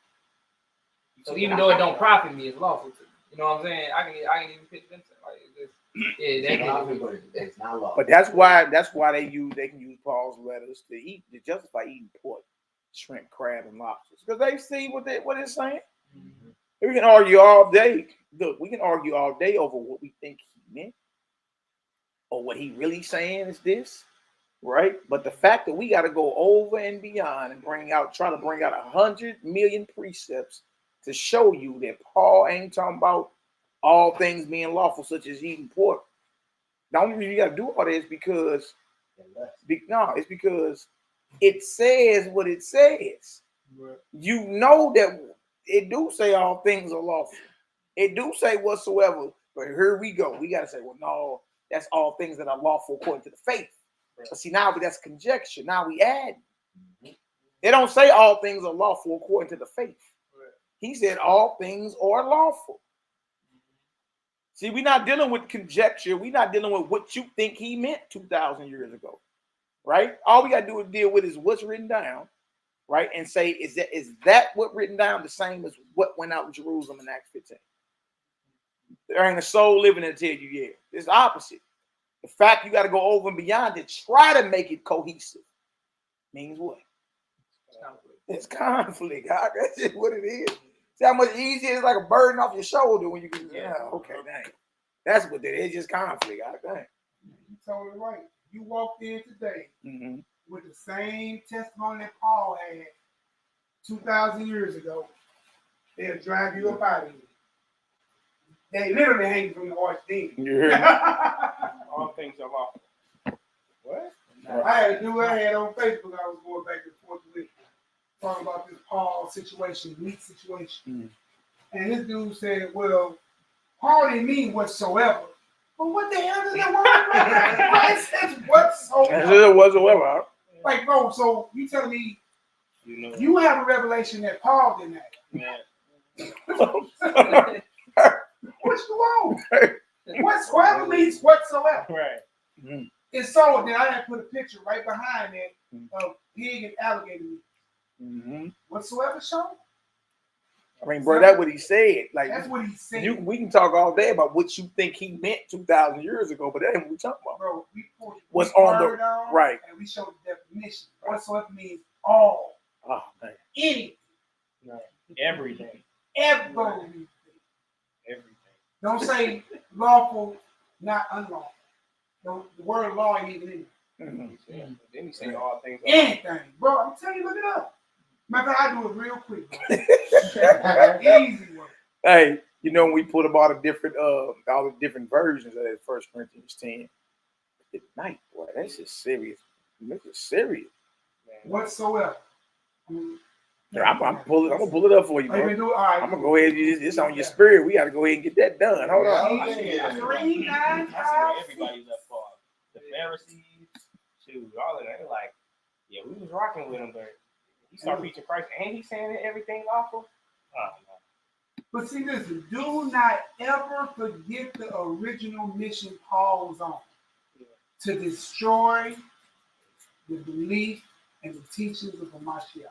And here it is, we can truly say, yes, it's he did. A lot of people have gone by Paul. In the Hebrew faith, Christian faith, all denominational faith. Absolutely. How did you let the Roman Catholic give you the authority to believe what you believe? You claim you Hebrew, but you follow Paul. Exactly. The Roman citizen, the Hermodian. Look, T. Bruce, shalom. I good holler at you last night. Shalom, brother. Our glory to Yah by Shema Mashiach Yahushua. Question, Bruce. How will we know that we are receiving this in the right context? Hey, bro, it's real easy. It's real easy, y'all. All we gotta do is slow down and just use what we call context clues. We was all taught that in school, right? All we gotta do is use it. So what we about to do is pull this up, bro.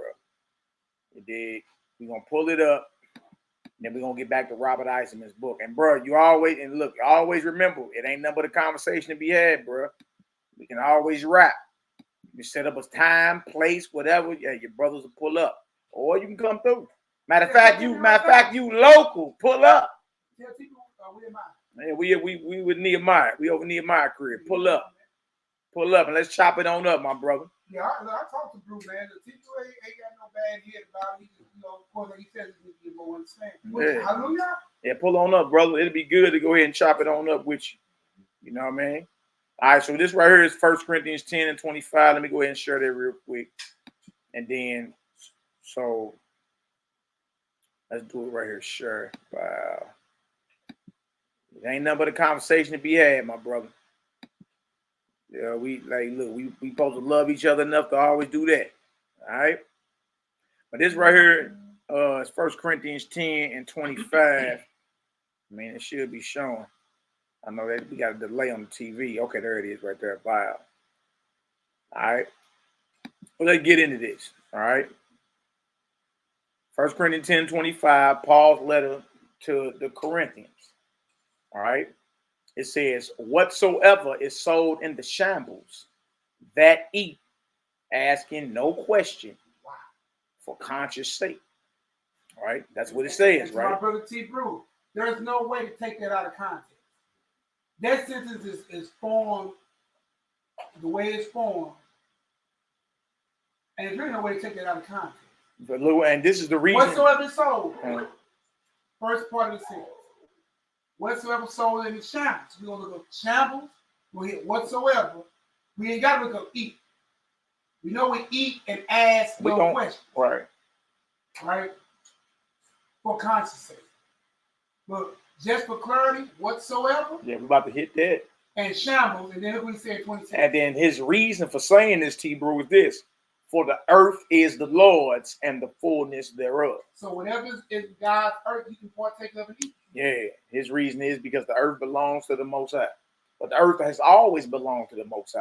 Right. And the Most High has always had a problem with us not differentiating between what's holy and profane.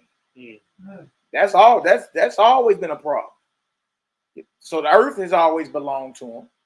And the Most High has always had an issue with us not separating righteousness from wickedness, holy from the profane, correct? Right. We can read that in the law, the Torah, and in the prophets. All right. And my question to you, T. Brew, is this, brother.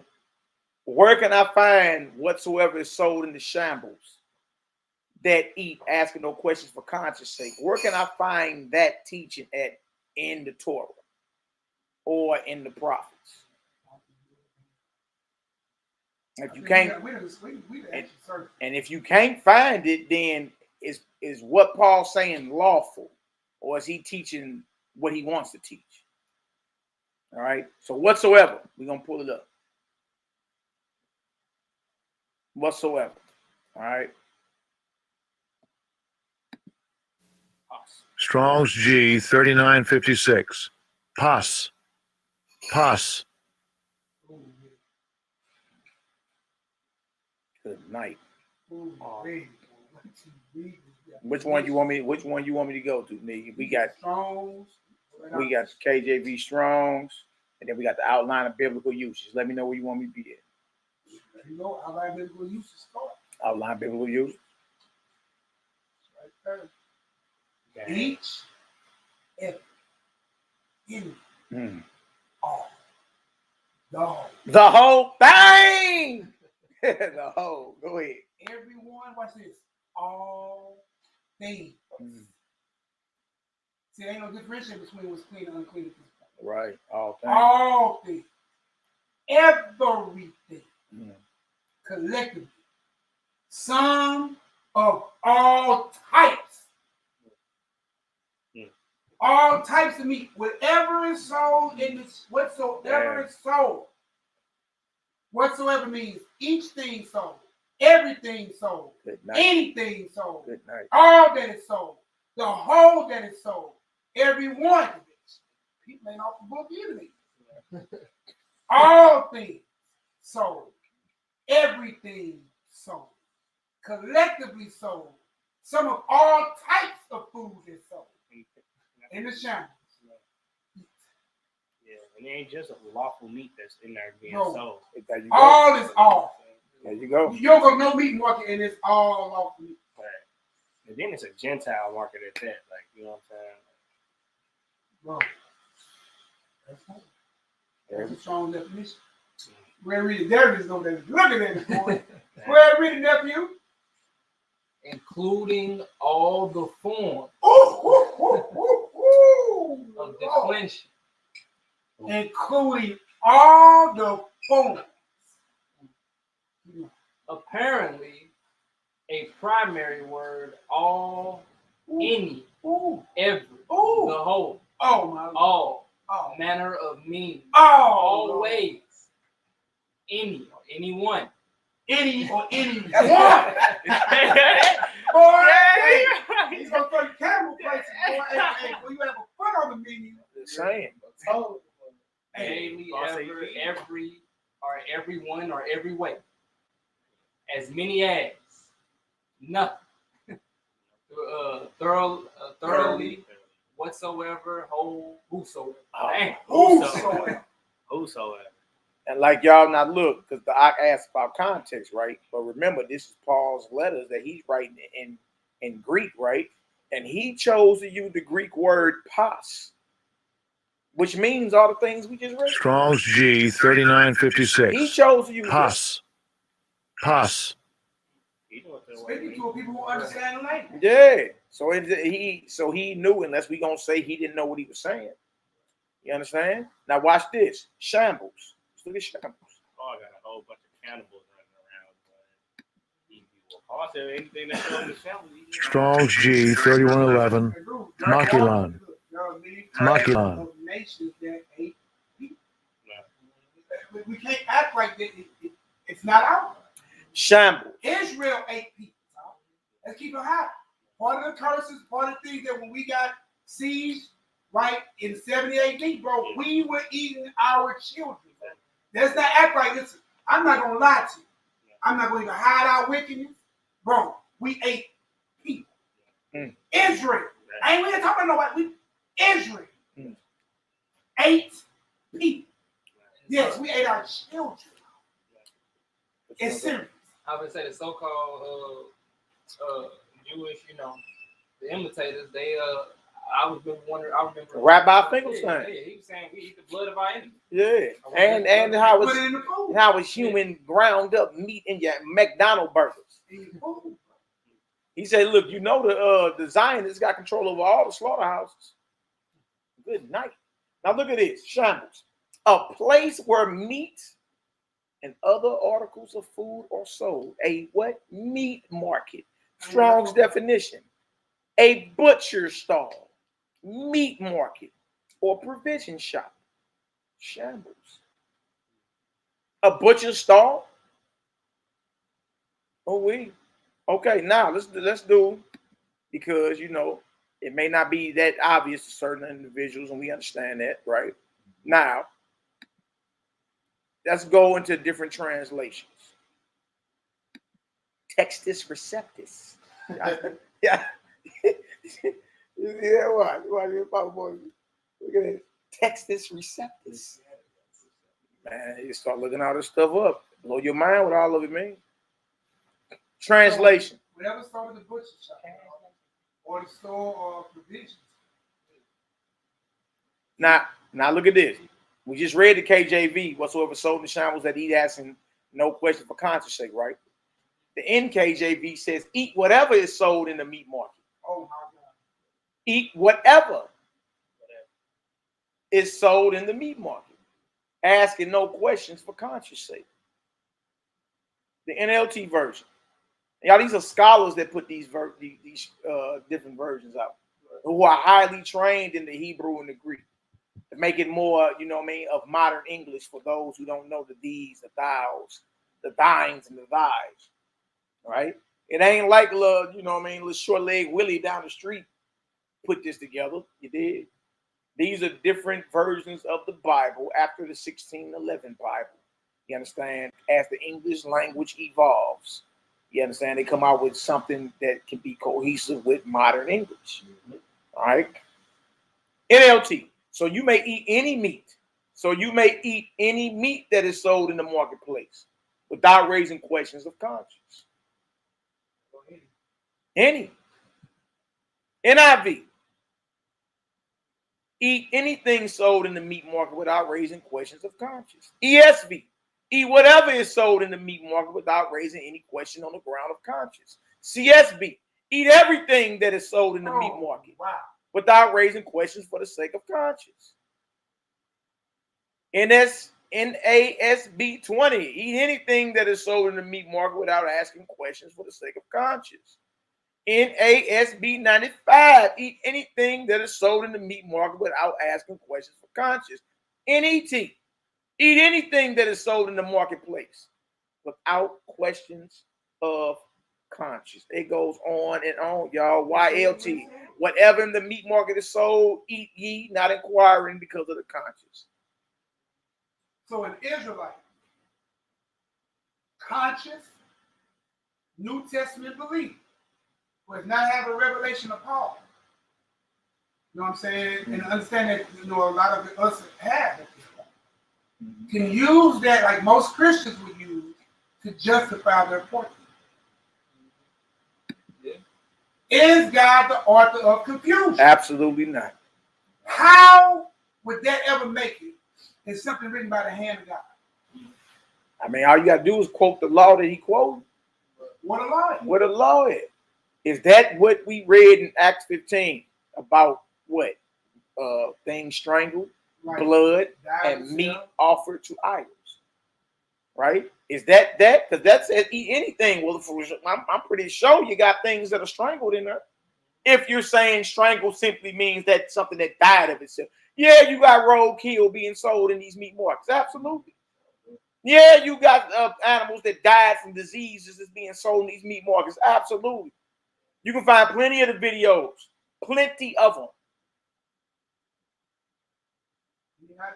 Come on, come on, he's saying what he's doing is showing his clear opposition to what was commanded in Acts the 15th chapter. In Acts 20. That's what he's doing. He's saying I'm in opposition to that. And I'm saying I don't agree with the directive that was given, right? So let's show the directive real quick and get back to the book we read out of. All right, let's go to Acts 15. All right.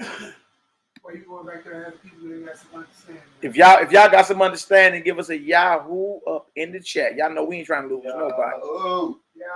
We ain't trying to lose nobody, y'all. Believe that. Okay? We ain't trying to lose nobody. This is all about love. This ain't about us spiritually making a spiritual grandstand. We ain't about all that. But look, again, it ain't nothing but a conversation to be had either, y'all. That's what it is. It's conversation. Because we read, according to the Torah, about meat offered to idols, that the soul that eateth of it going to have to bear his iniquity. The soul that eateth of it is guilty of shedding blood. And blood shall be imputed unto him. That's murder. That's murder, yes. And we read in the Torah that it's abomination. Nothing that's abominable will make it into the kingdom, correct? That's what I'm saying. So yes, this is salvation. It is salvation. And we owe it to each other to have that conversation, man. You got to have that conversation. Just ask whoever that's in it. Well, what is, according to the Torah, what is meat offered to idols? Because they didn't have a New Testament. Yeah. So what is that? What is James quoting from when he says this to Paul? Right? It would have to be Leviticus 17, 1 through 7, and Leviticus 7, 11 through 18, buddy. That's what it would have to be. That's the only place it could be. Or if you have a deeper knowledge than we have, please share with us. Listen, we ain't too proud. Sure ain't. We ain't too proud. That's the only place you can go because listen, you're dealing with your meat that you hunt or catch. Yes, it covers the fish too.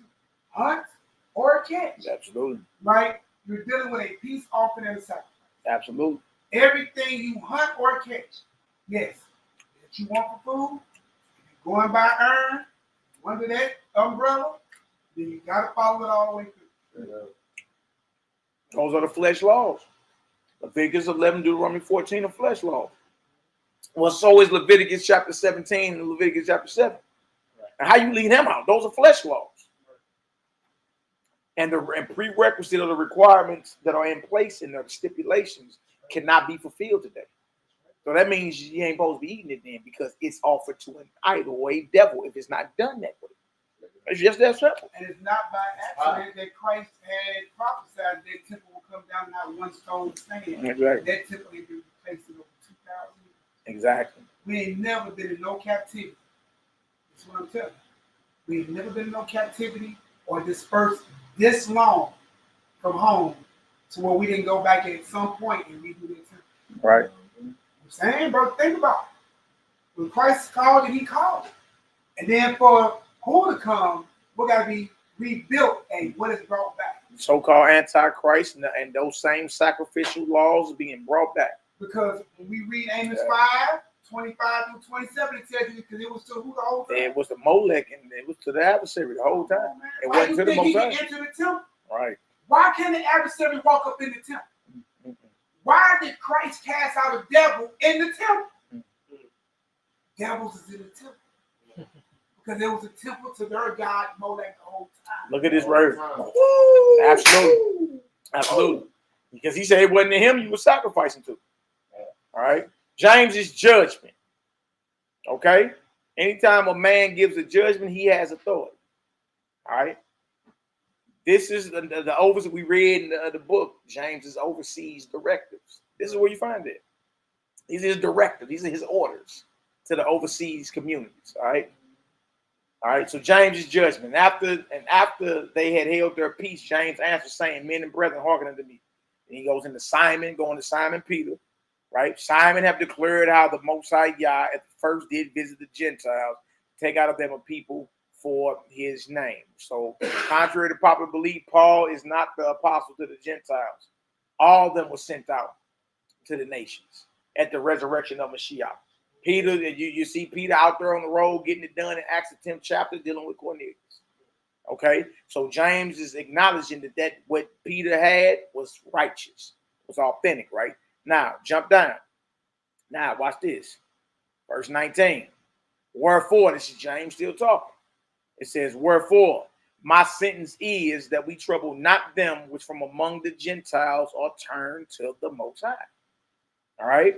But that we write unto them, that they abstain from pollutions of idols, and from fornication, and from things strangled, and from blood. All right. Now, watch this. Jump down to verse 29. He's still talking. That you abstain from meats offered to idols. That you abstain from meats offered to idols. And from blood. And from things strangled. And from fornication. From which if you keep yourselves, ye shall do well. Farewell. Did Paul teach that? He hit fornication a little bit, but when he ain't teach nothing about meats offered to idols, he said whatever sold in the shambles, which are Gentile meat markets, eat it and don't bring up no question. Well, surely Gentiles have meats in their meat markets that are offered to idols. Right. Because it wasn't slain according to how the flesh laws of the Torah say it was slain. We have to do right in order for us to. Exactly. So that means it's offered to devils. You know, you go to them Chinese buffets, they got their statues right there burning with incense with fruit all in front of it. Cigarettes. Right there in front of it. And you go in there and buy all the meat and you eat all the meat at their buffets. And they tell you, yeah, they get it to their God. They do. Bro, we all did it. I tell you, I have. I was ignorant. So the question is, did Paul teach that? Look, Paul was under orders from these brothers. Paul don't have authority over them. They got the authority over him. All right. Did he teach that? Or did he say you got the liberty actually to be up in the idolatrous temple and eat the meat as long as don't nobody see you eat it?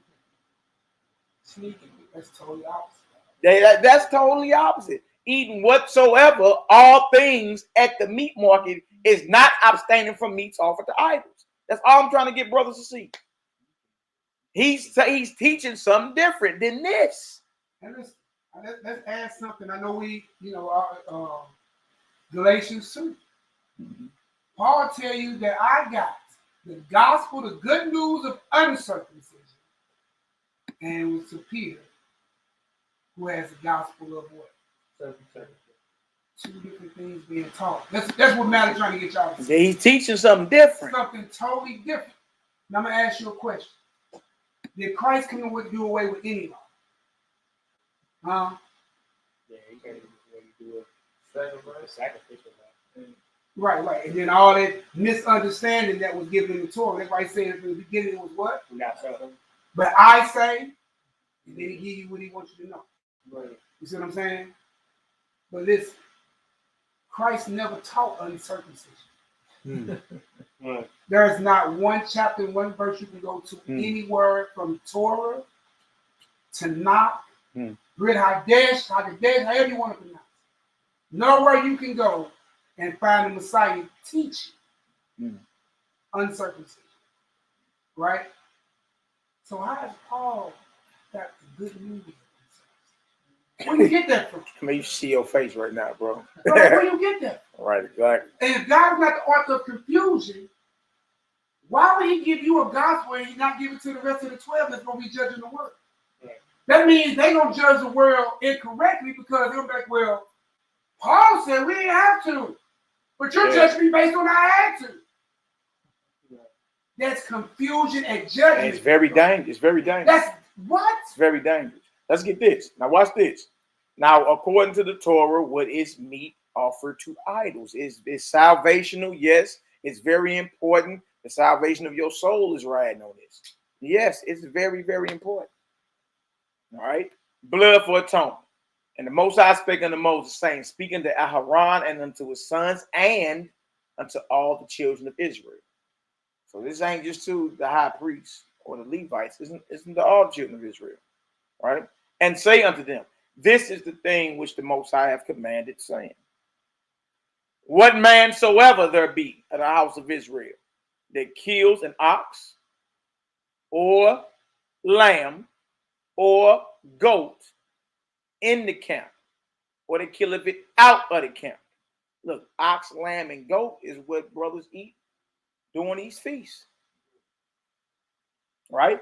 So look, in order for you to eat it, it had to have been killed. Slaughtered, correct? And he's saying whether it's killed in the camp or outside the camp, wherever Israel is at, or outside where Israel is at. In the wilderness where we camping at, or outside where we camping at. All right? So it don't matter wherever it was killed at, this has to happen. All right? And brings it not into the door of the tabernacle of the congregation. All right? In later expansion, it would be the doorway of the temple, the doorway into the courtyard of the altar of burnt offering, and bring it not into the door of the tabernacle of the congregation to offer an offering unto the Most High before the tabernacle of the Most High. So right here, what you hunt turns into an offering. Dead flesh is an offering, y'all. To whom should be the question? It's all it come down to. Before the tabernacle of the Most High, blood shall be imputed unto that man, meaning he's guilty of murder. He have shed blood, murder, and that man shall be cut off from among his people. If we're dealing with being cut off, y'all, this is salvation. It is. It is. I'm going to tell you something, man. What we don't realize, all right, so you might be conscious of some of the sins that you commit. You might even be ignorant to some of the other sins that you commit. But they're still sins nonetheless. Could you imagine showing up at Judgment Day? Think about all that steak that you had and all that meat you was eating, boy, and how many charges of murder on your team. It's a prime cut her, boy. How many times you been eating that boy, chewing on that dead boy? It's prime cut her, boy. You know what you're doing. Pamper old boy. Well, you know what you're doing. You know what it is.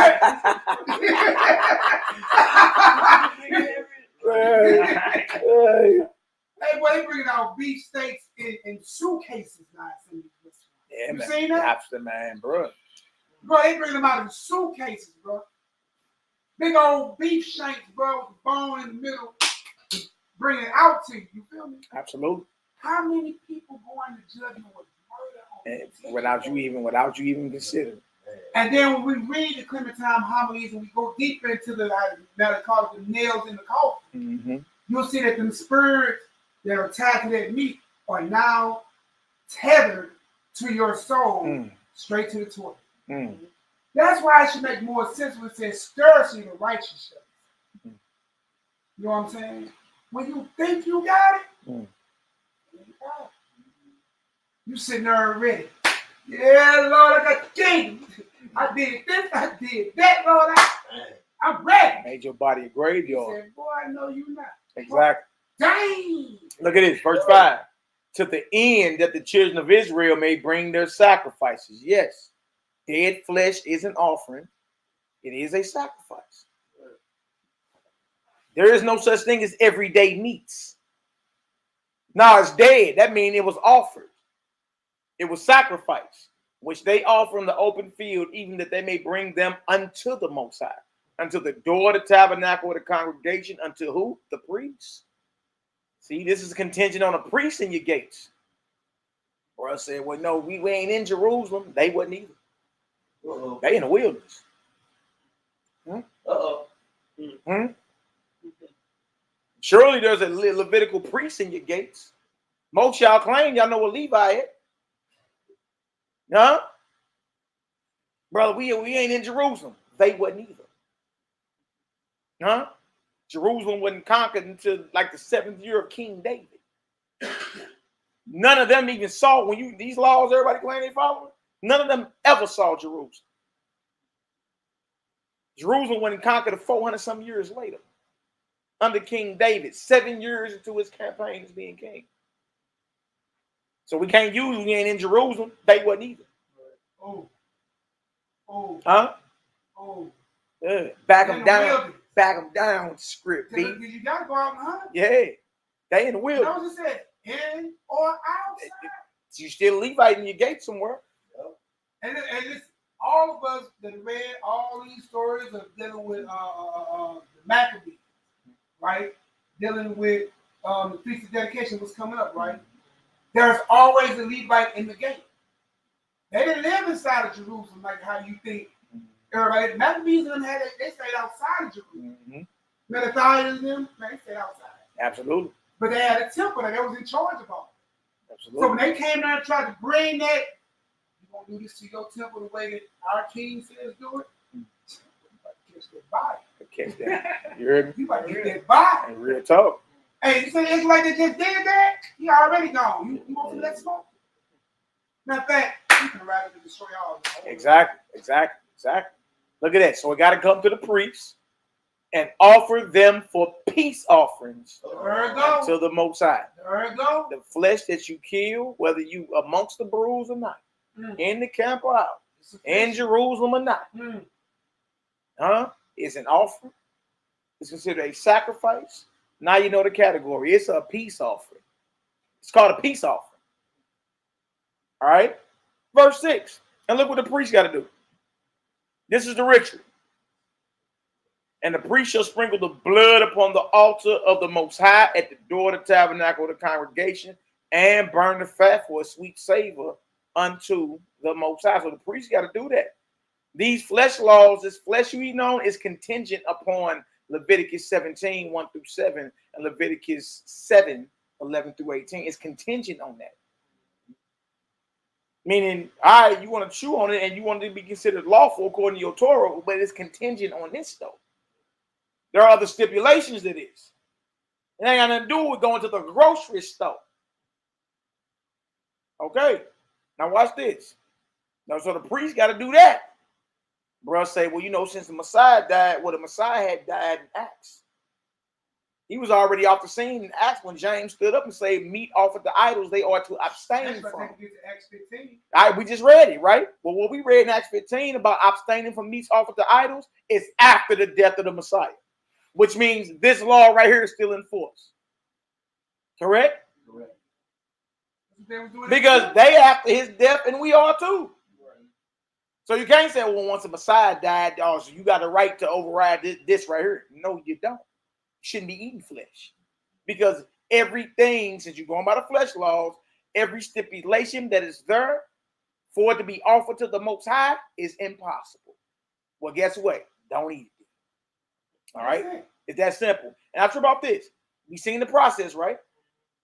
And they shall no more offer their sacrifices, their peace offerings, their hunts, their kills, their catches unto devils. Now you know what you got. This is what James got to abstain from meats offered to idols. Yeah. Because if it ain't done like this, it's offered to devils. It's offered to idols. That's where you got it from. That's how you write the Bible word. That's how you Isaiah 28. Yeah. That's how you precept. Because listen, Other than that, if we're wrong, you have to take us to where it is. Right. Take us to where whatever soul in the shambles, eat it. Well, that's said in the Torah. Because this say that if it ain't done like that, it's to devils. Well, that's plain as the D-E-V-I-L. Devils, after whom they have gone a whoring. This shall be a statute forever unto them throughout what, Ruddy Rod? Third generation. That means even to that means today. That's the for how long is forever, ever, ever. That's that play that Hebrew was trying to play on your shore for the fringes. He was like, does it not say throughout their generation? I'm saying, I mean, look at this. Look at this. This is where James is coming from, because he got to be coming out of Torah when he telling Paul the overseas directives is this: Gentiles are to abstain from meats offered to idols. All right, well, what that said in the Torah, right here. It's right here. Make a note in your Bible. I know everybody put their little notes. Make a note in your Bible. There it is, right there. Put Acts chapter 15. That's right. 19 through 29. Acts 15, 19 through 29. Now you know the process. That's the process. There are processing laws. All right. You jump down to verse 13. Watch this. Read it out. That's the next one. Well, you know, it don't say nothing about no fish. Look at verse 13. Oh, look at verse 13. Why is that doing that this week? Yeah, come on. What about the fish? What about the fish? Well, that means we done bagged you down. Are you admitting that what we read is solid? Because look at this, 13. And whatsoever man there be of the children of Israel or of the strangers that sojourn among you, which hunteth and catcheth. Read the next two words, brother. Any beast or fowl that may be eaten. That covers FOB. That may be eaten. He shall even pour out the blood thereof and cover it with dust. Is that happening? Well, man, I caught my fish in the water, man. What would cover with blood? Boy, you always come back to land. Yeah, you come back to the land and you clean it and chop the head off that sucker and pull out guts, and you still got to pour out the blood and cover it with dust. That blood is going down the drain of a slaughterhouse. It ain't being covered with dust. If it ain't done according to this, y'all, it's offered to devils. Yes, indeed. It's offered to idols. All right. So that's Leviticus 17, 1 through 7, and verse 13. That backs up Acts 15, verses 19 through 29. All right. That's where he got it from. Now, Paul didn't teach that. Paul say, whatsoever is sold, eat it. James say, stay away from meats offered to idols, and from blood, and from things strangled, and from fornication. Torah say it's unto devils if it ain't done like this. Paul say, eat whatever sold. Is that the same? Nah, all right. So I'm saying you just gotta be real with yourself. It's not the same. It's different. It's different. All right. Now let's go show you real quick. You know, because a brother may be like, well, you know, I don't know what nobody doing what they meet when they get it, bro. We not gonna play. Let's not play with that. We know that ain't being done. Yeah, we're not gonna play. Come on now. Let's not play. Let's not act like we know, like we don't know that ain't happening. That ain't happening. You can say that ain't happening nowhere. If you don't want to say it, I'll say it. It ain't happening nowhere. Well, that means, guess what? It's offered to idols or devils. I ain't got no Levitical priest.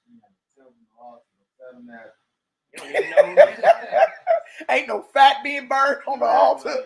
Ain't no blood on the altar. Like, okay, well, yeah. So, even if that's the case, you know what I'm talking about? Understand, if you playing that flesh game like that, you cheating the Lord.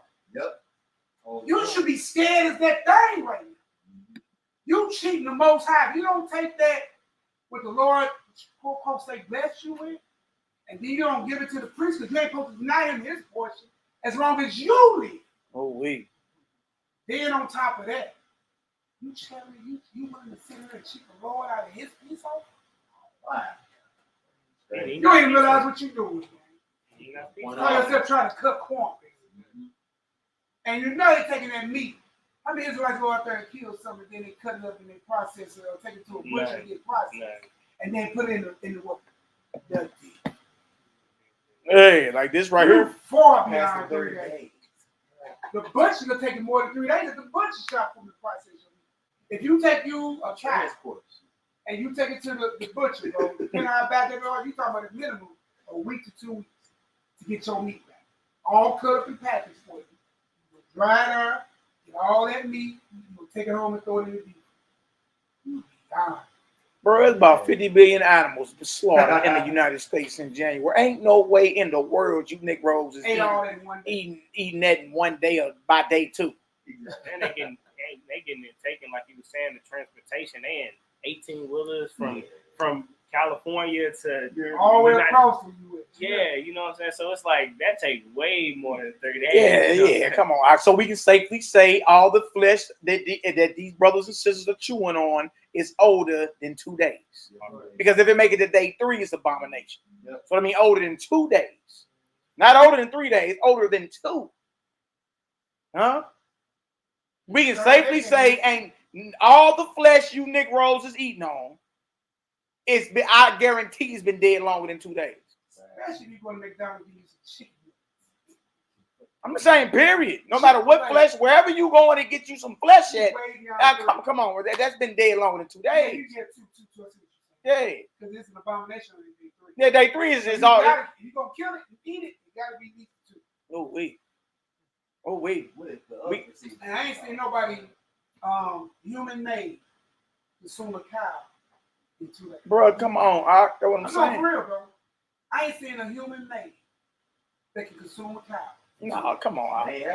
You have to be a T-Rex size. That's what I'm saying. You know how big, bro. You know how big a cow is. How much meat? Nigga, you was not eating that whole cow in no 2 days. Bro, ain't no way in the world. Ain't no way. Bro, because you breakfast, lunch, and dinner and snack that boy. You ain't taking a part in 2 days. Hold on. Let me go ahead and make this more perfectly clear. Come on with it. You, your wife, and your chicks. You're not knocking off no cow in 2 days. Do you know how much meat that is, bro? That's a lot of meat, bro. A cow, when it's hung after its head cut off, it's longer than 6 feet. The average man is what? Between 5'8" and 5'10". Boy, you ain't consuming nothing taller than you in 48 hours. Hey, boy, don't matter how much you weigh. Y'all ain't big J size and better. You catch a little home. It's impossible. It's impossible. The meat you chewing on. No, if you even try, you would probably stop eating meat because you tried. You would stop eating meat because you be sick. What? That being died somewhere. You ate yourself to death. Yeah. Look, let's get this. Now that we know that what's killed, what's offered, what's sacrificed is called a peace offering. All right? Now that we know that, right?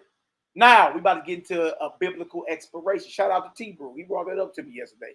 It's basically like the expiration date on the pack, huh? Yeah. I said, yeah, you know what? That ain't trip off that, T-Brew. Goodbye. Good looking out, bro. That's a phrase I'm using for here on out. You only got a 48-hour expiration, brother. Oh, we. I got different T-Brew. Bring that carbon building on and get that blood and read. Yeah, I see that. I see that madness. Yeah. That pus. Yeah. Boy, so you can't go no butcher. They honest with you. They ain't menopause. None of that made me. That's right. That pus is in that. So now, what we're about to do now, y'all, is go over the biblical expiration of dead flesh of your peace offering. You hiding here. So, no. And this is the law to sacrifice of peace offerings, which he shall offer unto the Most High. And if he offer it for a thanksgiving, then he shall offer with the sacrifice of thanksgiving unleavened cakes mingled with oil and unleavened wafers, anointed with oil, and cakes mingled with oil of fine flour. This is a peace offering, but it's called a thanksgiving peace offering. Verse 13. Besides the cakes, he shall offer for his offering leavened bread with the sacrifice of thanksgiving of his peace offering. And of it he shall offer one out of the whole oblation for an heave offering unto the Most High. And it shall be the priest that sprinkle the blood of the peace offerings. 15. And the flesh of the sacrifice of his peace offering. We just read about this in Leviticus 17. Of his peace offerings for thanksgiving shall be eaten the same day that it is offered. The same day it is offered, y'all, is the same day it's killed. It's supposed to be, it's supposed to be eaten that day. He shall not leave any of it until the morning. So a Thanksgiving peace offering, there are no leftovers. The day is offered is the day it's killed. That got to get ate. It can't remain until the morning. That's one day. That's 24-hour expiration for the Thanksgiving part of the peace offering. Now look at it. Verse 16. But if the sacrifice of his offering be a vow or a voluntary offering, it shall be eaten the same day that he offereth his sacrifice, aka kill it. All right. And on the morrow also the remainder of it shall be eaten. So the voluntary offering can be eaten in 2 days. All right.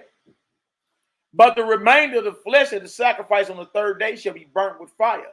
And if any of the flesh of the sacrifice of his peace offerings be eaten at all on the third day, it shall not be accepted, neither shall it be imputed unto him that offereth it. It shall be what? An abomination. An abomination. And the soul that eateth of it shall bear his iniquity. Y'all, all flesh that's eaten after 2 days is abomination. All that flesh in that deep freezer right now, stacked up for the past year, is abomination. Even though it may not be pork, shrimp, crab, and lobsters, it's still abomination because it's older than 2 days. Oh, we. Oh, we. Oh, we. You got something? Bring it up. Hit that Isaiah 66. Absolutely. Then we'll hit Revelation 21 after that. Hit Isaiah 66.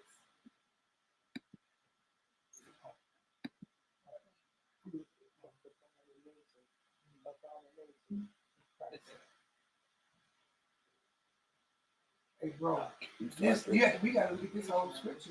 Yeah. You got to read it that way. Keep in mind, we just read it is an abomination, right? It's abomination. Bro, 16, 17. I'm going to do 3 first, 3 and 4. He that killeth an ox is as if he slew a man. Boom. He that sacrificeth a lamb as if he cut off a dog's neck. He that offereth an oblation as if he offered swine's blood. He that burneth incense as if he blessed an idol. Yea, they have chosen their own ways, and their soul delighteth in their abominations. Y'all, we just read 3-day-old flesh is abomination. 3-day-old dead flesh is abomination. Now watch this. I will choose their delusions and will bring their fears upon them. Because when I called, none did answer. When I spake, they did not hear. But they did evil before mine eyes and chose that in which I delighted not. Verse 5. Hear the word of the Most High, ye that tremble at his word. Your brethren that hated you, that cast you out for my name's sake, said, let the Most High be glorified. But he shall appear to your joy, and they shall be ashamed. Yeah, how about we hold on and keep speaking what we know is true? All right.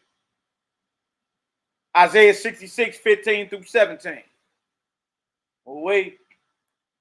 Examine the word. Go ahead, hit him, Shaw. Okay. For behold, Yahweh will come with fire, and with the chariots like a whirlwind, to render his anger with fury, and his rebukes with flames of fire. You're talking about the second coming, correct? All right, go ahead.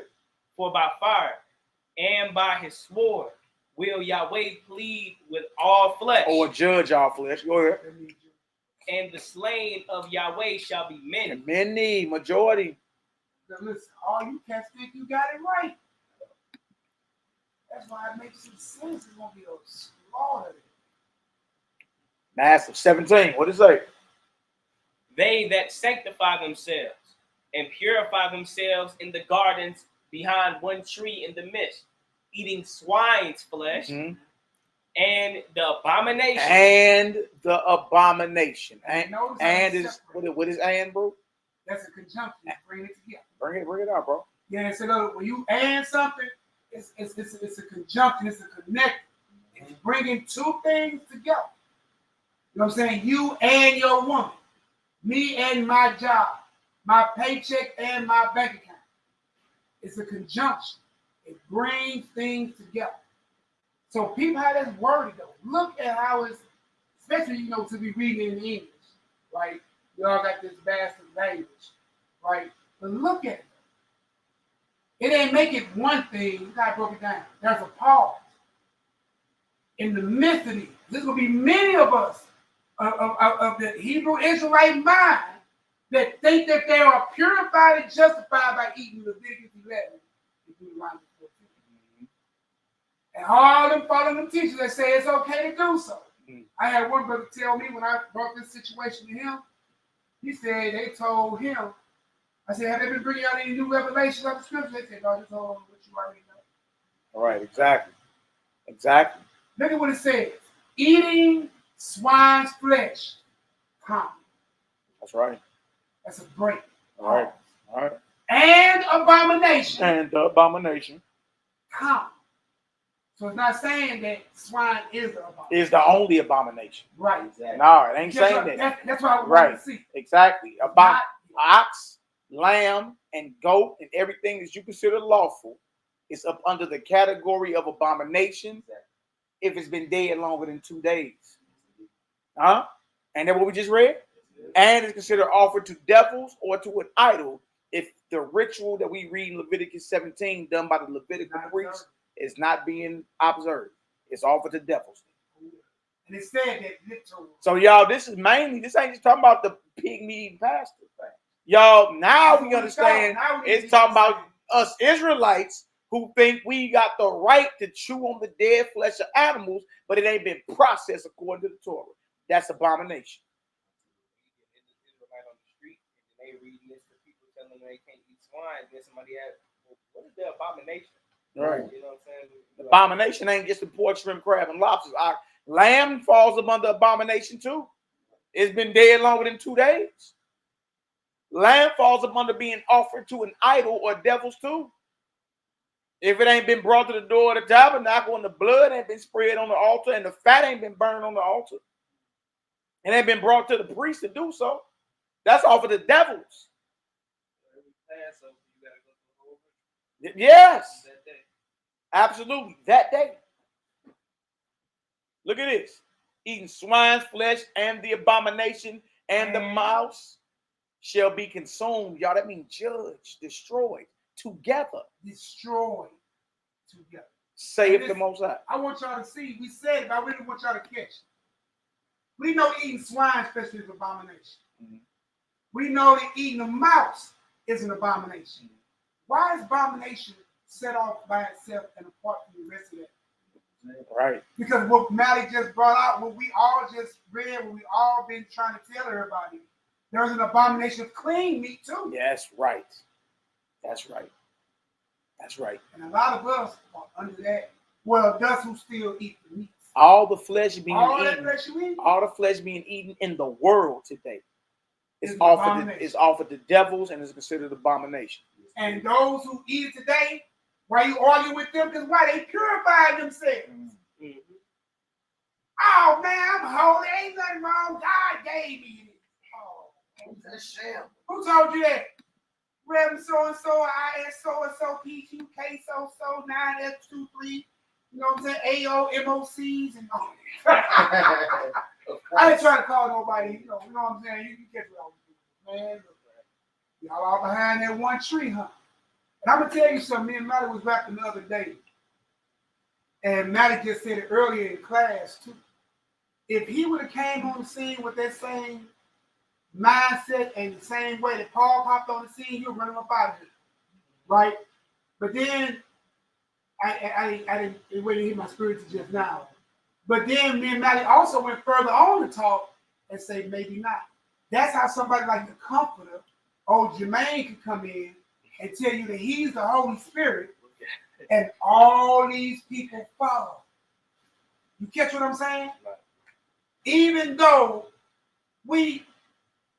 if modern Israel can still get hoodwinked in this modern day and time, imagine how many people are really hoodwinked. Exactly. That's what I'm trying to get you to see. Right?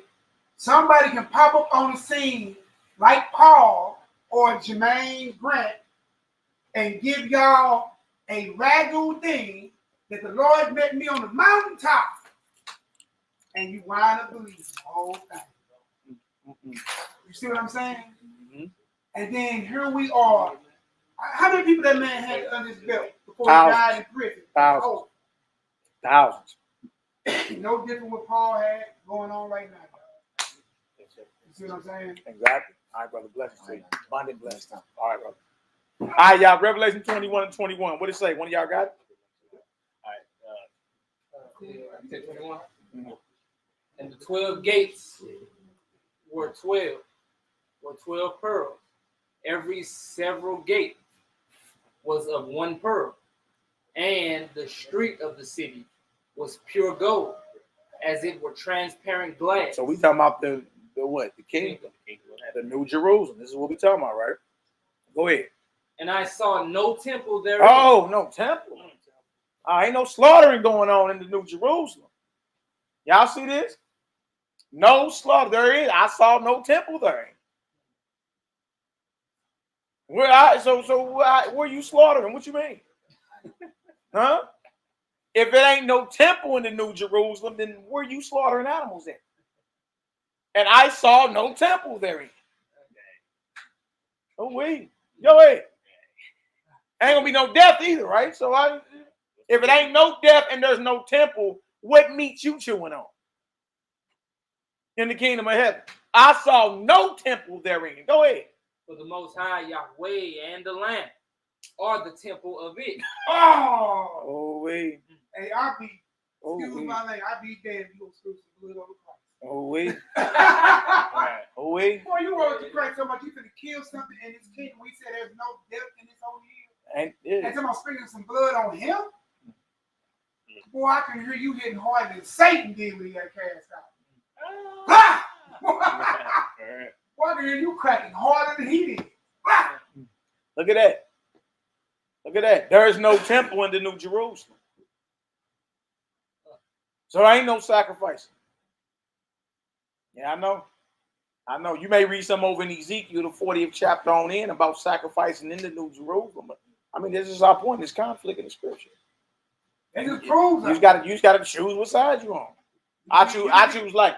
You can be with Zadok and them, and kicking it, or you can be Mashiach. with Christ. Yeah. Everybody claim they want to be with Christ, though. All right. That's what they say. Now watch this. Go ahead.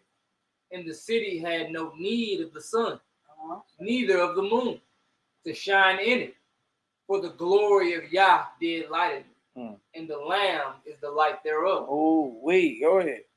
And the nations of them which are saved And the nations of them which are saved. My sentence amongst the Gentiles is this. Nations mean Gentiles. Amongst the nations, you got native Gentiles and you got Israelites who are living Hellenistic. All right, go ahead. Which are saved shall walk in the light of it. They're going to walk in the light of it. They're going to be doing what's going on in New Jerusalem, which is no killing, no slaughtering, no death. Go ahead. And the kings of the earth do bring their glory and honor into it. Come on. And the gates of it shall not be shut at all by the day, for there shall be no night there. Beautiful. Go ahead. Ooh, gates are always open. And they shall bring the glory and the honor of the nations into it. And there shall be in no wise enter into it anything that defileth, neither whatsoever worketh abomination. Wait. Huh? Whatsoever worketh abomination. And blood defiles. Whatsoever. Even when you read Leviticus 15 and you understand the intimate laws that's in there, yeah. Blood defiles, bro. Even you unclean to eat. You know what I'm saying? I'm not saying that you, but I'm just saying that blood defiles. What do you think? Bloodshed gonna be in the kingdom. Exactly. Blood defiles. That's right. And if Christ is the temple, who walking up on Christ? That's what nobody, baby. But there go the abomination again. And we read gonna be consumed together with those that eat the swine and the mouse. That we read applies to the lamb, the goat, the ox, anything that's hunted, anything that's caught, that's considered a peace offering, that you killed, that's you sacrificed, that you offered. You understand? Dead longer than 2 days is abomination. Right. Boy, Sean Johnson said, Mike drop. Mike drop. Go ahead, huh? Or make it the lie. Come on. But they are written. They which are written in the Lamb's book of life. Hallelujah, brother. All praises. Let's get back to this book we was reading. Being sure which book you are. You are that book. That's right. All praise, glory now to the Most High. If y'all get some understanding, go ahead. Give us a Yahoo up in the chat, baby. Give us a Yahoo up in the chat. We ain't trying to lose nobody. All right. Now let's get back to what we was reading. All right. Let me share this. Share a screen. We back to Robert Eisman, as a matter of I fact. don't know if we getting better or worse, but we only got 2 thumbs down. Oh man. We getting better. We going back to this right here. But y'all, we just spent about an hour in the Bible proving what we saying. We've been in the Bible. Other than that, we've been skimming through this. But for the naysayers, we've been in the Bible. And all of them read the Dead Sea Scrolls. Too many like him, I ain't saying it. Don't do it. Exactly. I don't know about it though. Okay, Robert Eisenman, James, the brother of Yahushua, and the Dead Sea Scrolls, the historical James, Paul the enemy, and Jesus' brothers as apostles. Very thoroughly researched. Very thoroughly researched. Paul the what? It says the enemy. It says the enemy. And what we've been saying before Matt went to this book today, we've been saying it like for a while. Yeah, man. He teaches what was something. Paul's original mission? To dismantle Christ. Mm-hmm. Job well done. You can't get mad at a man who completed his mission. Even after his death, his mission still be. Yeah, because those who were in authority of putting together the New Testament, collecting all the writings, they sided with Paul.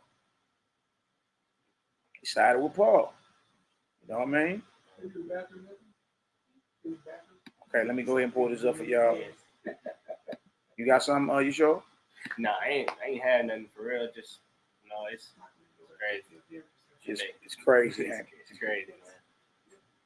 But it makes sense though. You know what I'm saying? If you fulfilled their agenda, you know what I'm saying? Of course they would side with you. All right, so we in chapter 11. Exactly. We in chapter 11, James, vegetarianism. Abstention from blood and consuming no wine. Yeah. All right, loving God, things sacrificed to idols, and James, vegetarianism. All right, so what I want to do is start back from the top. You sure? Okay, bet. And let's read it on in. All right. It says James is Nazaretism, or holiness from his mother's womb. Is not the only claim reversed in Paul's discussions.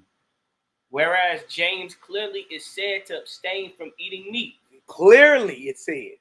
See that? Even the scholar know that, Nehemiah. What we got out of just putting the precepts together from the Torah and the book of Acts, this historian right here says James clearly is said to abstain from eating meat. You know what? Now, sitting here going back thinking about the birth of Mashiach, that would make sense for him to be no meat eater. Even while she was carrying the conceived Christ in her. Absolutely. No blood even entered her temple. He was not defiled at all. At all, bro. Even by her own saying, like I haven't even known a man until I gave birth. You know what I'm saying?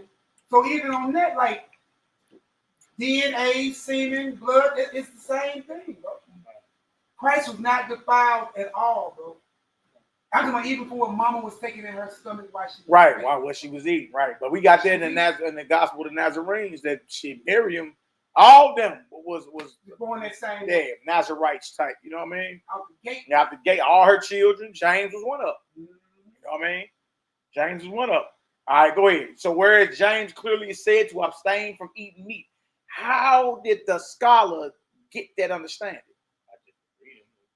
I mean, look, we just read. Cool precepts, you know, he Earl work. Yeah. Precept. Go ahead, Hebrew.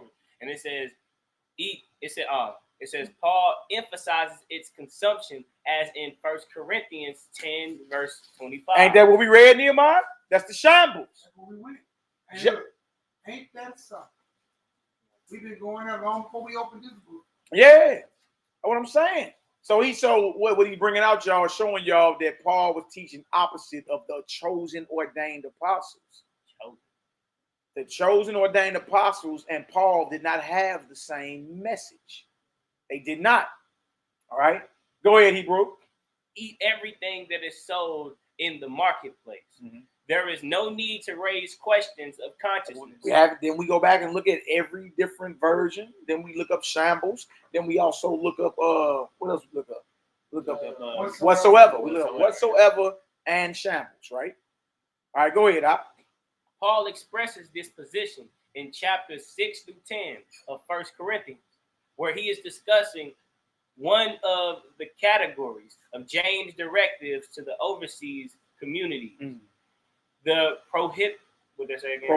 The prohibition on things sacrificed to idols. 1 Corinthians 8, verse 1, 8, verse 10, and 8 and 10, verse 28. Absolutely. All right, go ahead. The basic answer Paul gives to all James' directives is, all things are lawful for me. 1 Corinthians 6, verse 12, and 10, verse 23. A lot of us never knew that Paul was responding to what James had said, and he was stating his clear opposition of what was said. A lot of us never understood that. Once you see the conflict, then it'll open up for you. Like, dang, that's what's going on. Because again, why do he need to say anything about all things are lawful if the directive is all things are lawful? Obviously, the directive is all things ain't lawful. Abstain from meats offered to idols. Abstain from things strangled. Abstain from blood. He doubles back and say all things are lawful. They just don't profit. Right? That's opposite of what was directed. All right, go ahead. It says, even though not all things profit, or as he puts it in 1 Corinthians 8 and 1, build up. Come on. The building language is fundamental to Paul's view of himself as the architect or builder of a community. 3 verse 9 through 14. It fixes the context of the contrary kind of aspersion. As for instance, in the Habakkuk. Pesher. The Habakkuk Pesher is the Habakkuk commentary that's in the Dead Sea Scrolls. All right. Again, this man was very important in bringing out the Dead Sea Scrolls and making them available to the public. Robert Eisman was. Now he's quoting on the Habakkuk Pesher. All right, go ahead. In the Habakkuk Pesher, on the adversary of the righteous teacher, it calls the spouter of lion, who led many astray by building a worthless city on blood and erecting an assembly on lies. So what Robert Eisman is saying that so-called spouter of lies is Paul, and that the teacher of righteousness is James. You know what I mean? That's what he, through his research, that's what he came into. He like, no, dude saying something totally different. You know what I mean? Now, the Dead Sea Scrolls is historical. You know what I mean? Josephus, historical. Right? Thing is, if you want to jump into first century, what they call Messianism, or first century Palestinian Christianity, we limited on the resources we got. We got Josephus. Now we got the scrolls, the Dead Sea Scrolls. Philo of Alexandria, he another one. You know what I mean? But you really don't got, I don't even think it's 5 historical sources about the first century. I'm talking about history. I'm talking about what was dug about the ground. I'm talking about, you know what I mean? It's history. I'm not talking about literature. Right. You know what I mean? I'm not saying anything wrong with literature. I'm saying we talking about this difference between literature and history. Exactly. You know what I mean? The Iliad of Homer, that's literature. You understand? It's not historical. It may be historical things in it. You know what I mean? But it's considered literature. All right. So now he's going into the Dead Sea Scrolls. All right. Go ahead. So, incensed, does Paul become with these adversaries after terming persons who worry over reclining in an idol temple or eating things sacrificed to idols? Weak in 1 Corinthians 8 and 10 that he blurts out. So if meat causes offense to a brother, I shall never eat flesh again forever, so as not to offend, literally scandalize my brother. He's saying, so what Robert Eisenman is saying, when Paul said that he was incensed, meaning he was responding in anger. You understand? Because Paul says in 1 Corinthians 8 actually that the believer in Messiah has freedom or liberty to go into the temple of an idol and eat the food that's prepared in there, as long as don't nobody see him eating it, which sounds like confusion, right? Then he goes on to call those who eat the food with the conscience that is offered to an idol, he calls them weak. But he also calls those who abstain from meat weak. So he puts those who know they're eating food offered to an idol and those who are plant-based in the same category. Weak. Romans 14, 1 and 2. He that eateth herbs is weak. He also called the man who eats the food in an idolatrous temple, known as offered to an idol, weak. So who's strong then? Person that eats the food in the idolatrous temple and don't know. And don't know it. Yeah, that's what you gotta be saying. Him that eat it but don't know it's offered to an idol. He's strong in faith. It just don't make sense. It don't make sense. All right. So he's saying he was incensed when he said that, you know, if meat make my brother to offend, and I won't eat no meat anymore. You feel me? Obviously, that ain't his position. And obviously, that ain't the position of the brothers that use Paul to justify eating flesh. Because if I take them there and show them and say, look, meat offends me. I'm your brother, correct? Well, meat offends me. Don't eat flesh no more as long as the world stands. How many gonna take that challenge? Hell no, they ain't gonna take it. You feel me? So what he's saying is, Paul is responding again and stating his opposition to what James is saying. You know what I mean? It's not genuine. He ain't saying that he will go that far as not to eat no meat no more. You know what I mean? He's really responding in anger. Like, what's the big deal? I don't agree with that directive. You understand? You don't like it, then all right.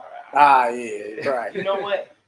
Since you want to say, I won't eat flesh. It's just like he do too much, bro. Like, dude, like he be doing too much. Like when you say like, you want to get circumcised? Cut the whole thing off. Yeah, cut your rod off. Like, it's just like he gets and then turn around and call, what the fruits of the spirit is love. Like, bro, you just said castrate yourself if you're circumcised. Come on, bro, stop that. All right, what else we got, Yeshua? It says, this is the same thing. Oh, yeah. This is the same thing he was addressing in 1 Corinthians 6, verse 11 through 13, amid reference to being washed, justified, and made holy before he turned to fornication and being joined to a prostitute's body in 6, verse 16.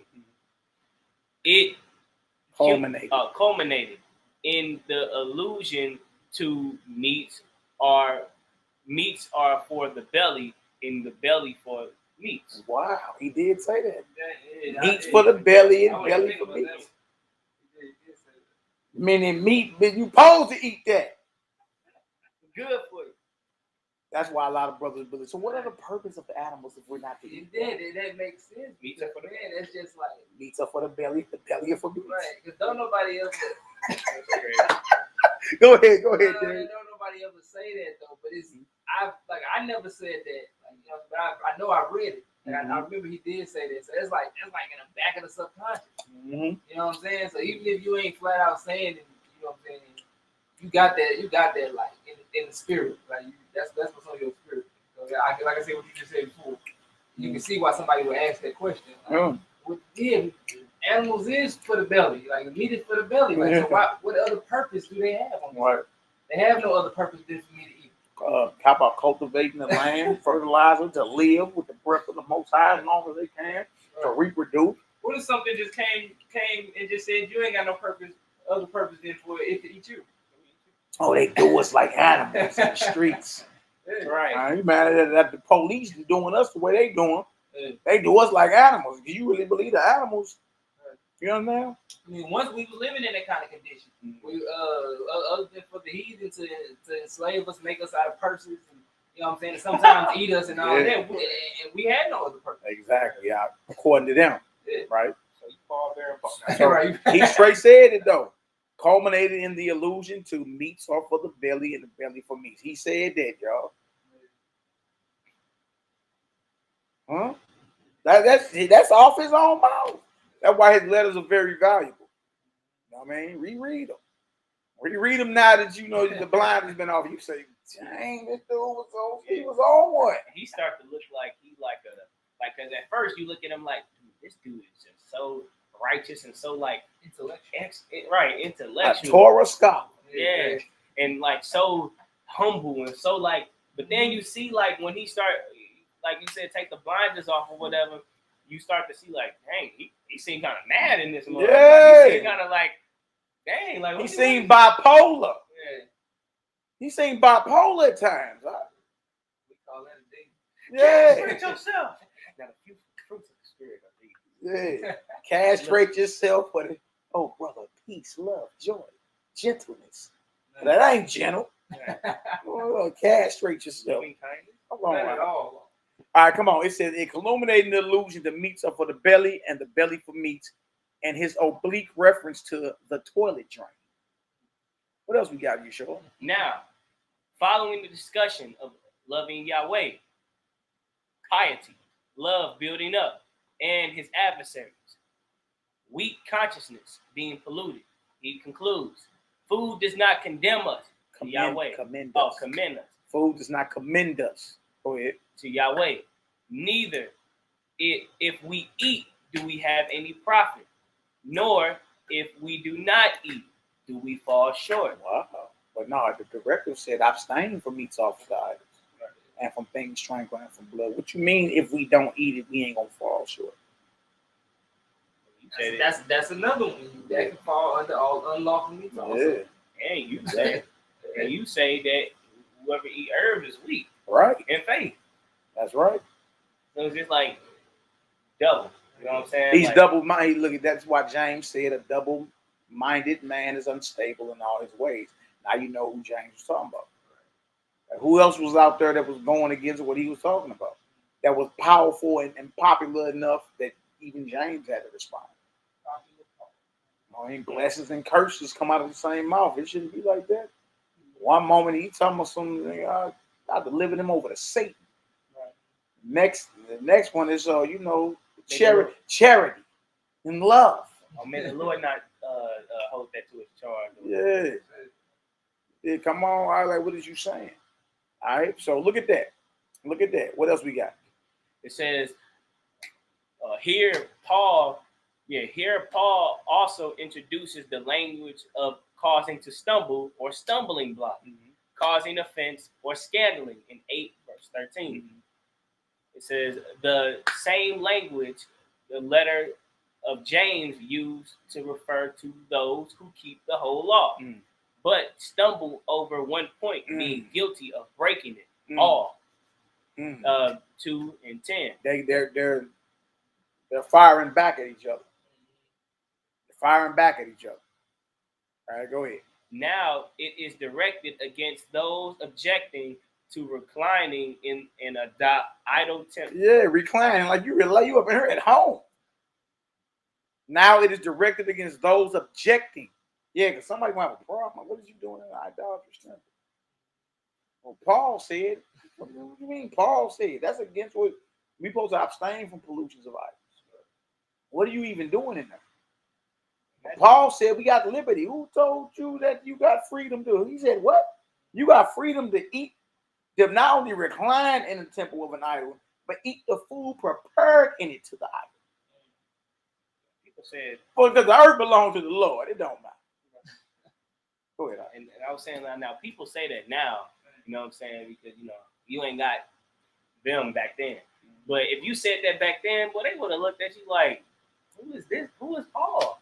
Like when we say it right now, people think it's blasphemy. But if you would have said that back then, it's like, who is Paul to the leaders of the Jerusalem at that point in time? Even with Paul's writings, like even people that that want to say they follow Paul, you can't sit here and say, like, let's say you say that without the script. Like, man, yeah, you can eat in the temple, you know that, right? You can't eat in the temple. Basically, don't nobody see you do it, you know. So and you eat more, even if it's offered to their gods and everything. A regular Israelite more likely to even look at you wrong. Yeah, absolutely. You know what I'm saying? Absolutely. Look at you crazy, but what is you talking about? What law is let's take it to Paul. Yeah. You know what I'm saying? Right, absolutely. What else we got out? It's synonymous with causing the weak brothers fall, or even more pointedly, wounding their weak consciousness. Right. 8 verse 9 through 12. Come on. But who is Paul's strength, a stumbling block to a scandling here? Like he said, well, who is Paul's strength or stumbling block to? Like you claiming you because he calls the brother weak who knows he's eating the food offered to an idol. You understand? Which means he the one is strong that what? That don't know he eating it. The flip side of it, where he eating it, the same food, he just don't know what to an idol or something. You got liberty to do it, but take heed about that freedom. You know what I mean? Long as don't nobody see you. If that's the case, all people that are not knowing of the law are not subject to it, to the consequences. Right. You know what I'm saying? So it's like if you ain't know that, then it's cool. Right. You know, even Right, if it exactly. passed your plate or whatever, it don't even matter because you still didn't take the time out to even try to know it. You know? Exactly. Yeah. He say, but who is Paul's strength, a stumbling block to, or scandalizing her? Who are these weak brothers with their weak consciousness? Always a euphemism for those observing the law.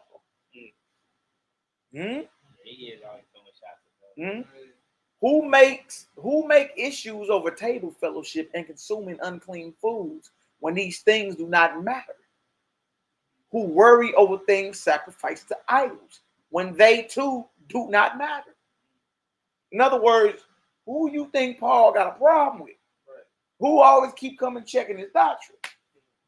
It don't matter, right? Like you can eat it and eat whatever you want and be up in the idol's temple reclining. So he's saying, well, who is he talking about? How you calling brothers weak, but it's really this weak phrase you using is a euphemism for those observing the law. Right. Who make issues over table fellowship? Nazarenes. And consuming unclean foods when these things do not matter. Who worry over things sacrificed to idols when they too do not matter. Then concerning the eating of things sacrificed to idols, we know that an idol corresponds to nothing in the world and that there is no other God except one. But some with conscience of the idol even now eat as of a thing sacrificed to an idol, and their conscience being weak is polluted. 1 Corinthians 8, 4 through 7. This has to be seen not only as a discussion of James's directives to overseas communities enumerated in Acts and refracted here, but also as a direct attack on James, even though it is delivered in the most evasive manner conceivable. Yeah. Oh, we. All right, that's chapter 11, page 92. Let's get over to page 93. All right. Just ask yourself, who is he talking about? That's all you got to do. Once you do that, you'll start seeing it. Like, dang. All right. Again, y'all, for y'all to just join, this is the book we're going over. I suggest all y'all get it. Very, very powerful, thoroughly researched. All right. You can look Robert Eisenman up on YouTube, too. He got plenty of classes and interviews on what he's talking about. Dead Sea Scrolls, all that. All right. All right, let's get to page 93. All right, page 93. Look at this. Certain things, sacrifice for idols. You can chew it as long as you sneaking through it. Even though it is contrary to the Jesus movement. All right, Paul's attack on James, Nazarenism and vegetarianism in Romans. The Romans.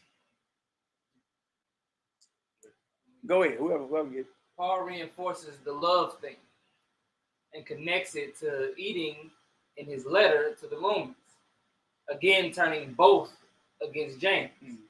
Paul actually quotes the second of the two love commandments in 13 and 9. You shall love your neighbor as yourself. James, on the contrary, discusses it in the context of being a doer. That's right. Not a breaker. Keeping the whole law. Judgment without mercy for those who don't, and condemnation. Judgment without mercy for those who don't, and condemnation of making oneself a friend of the world, not a friend of Yahweh. That's James 4:4. Go ahead. The Damascus document. That's more Dead Sea Scrolls. Y'all look up the Damascus document, read through it. Very, very enlightening. The Damascus document. Go ahead. The Damascus document too evokes this commandment called in James the royal law according to the scripture, and the second part of the righteousness, piety, what they say? Dichotomy. For Paul, however, is another torture, yet clear repulse to James. One should owe nothing to anyone except to love one another. For he who loves the other has fulfilled the law. Love does not work any ill to anyone, to one's neighbor. Therefore, love is the fulfillment of the law. Romans 13:8-10. This too has become part of the parcel. Part and parcel to Yahushua. Teaching Yahushua's teaching of the scripture in scripture. Continuing in this vein, Paul again raises the issues of eating and food, turning them around as per his want from the Jamesian position. Do not let the one who eats despise the one who does not eat.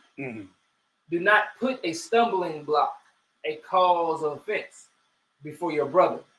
I know and am persuaded in the Lord Yahushua that nothing is unclean in and of itself. We didn't read that before. What you mean? You put the Messiah name on that? No, the Most High always had a problem with us not separating what was profane from what was holy. What you mean? You know, and you persuaded in the Master that nothing is unclean. Nothing is unclean in and of itself. Now we just read what's abomination in the Torah. Then, and we just read that flesh older than 2 days is abomination. That's unclean, player. We also read that those eating abomination gonna be consumed, didn't we?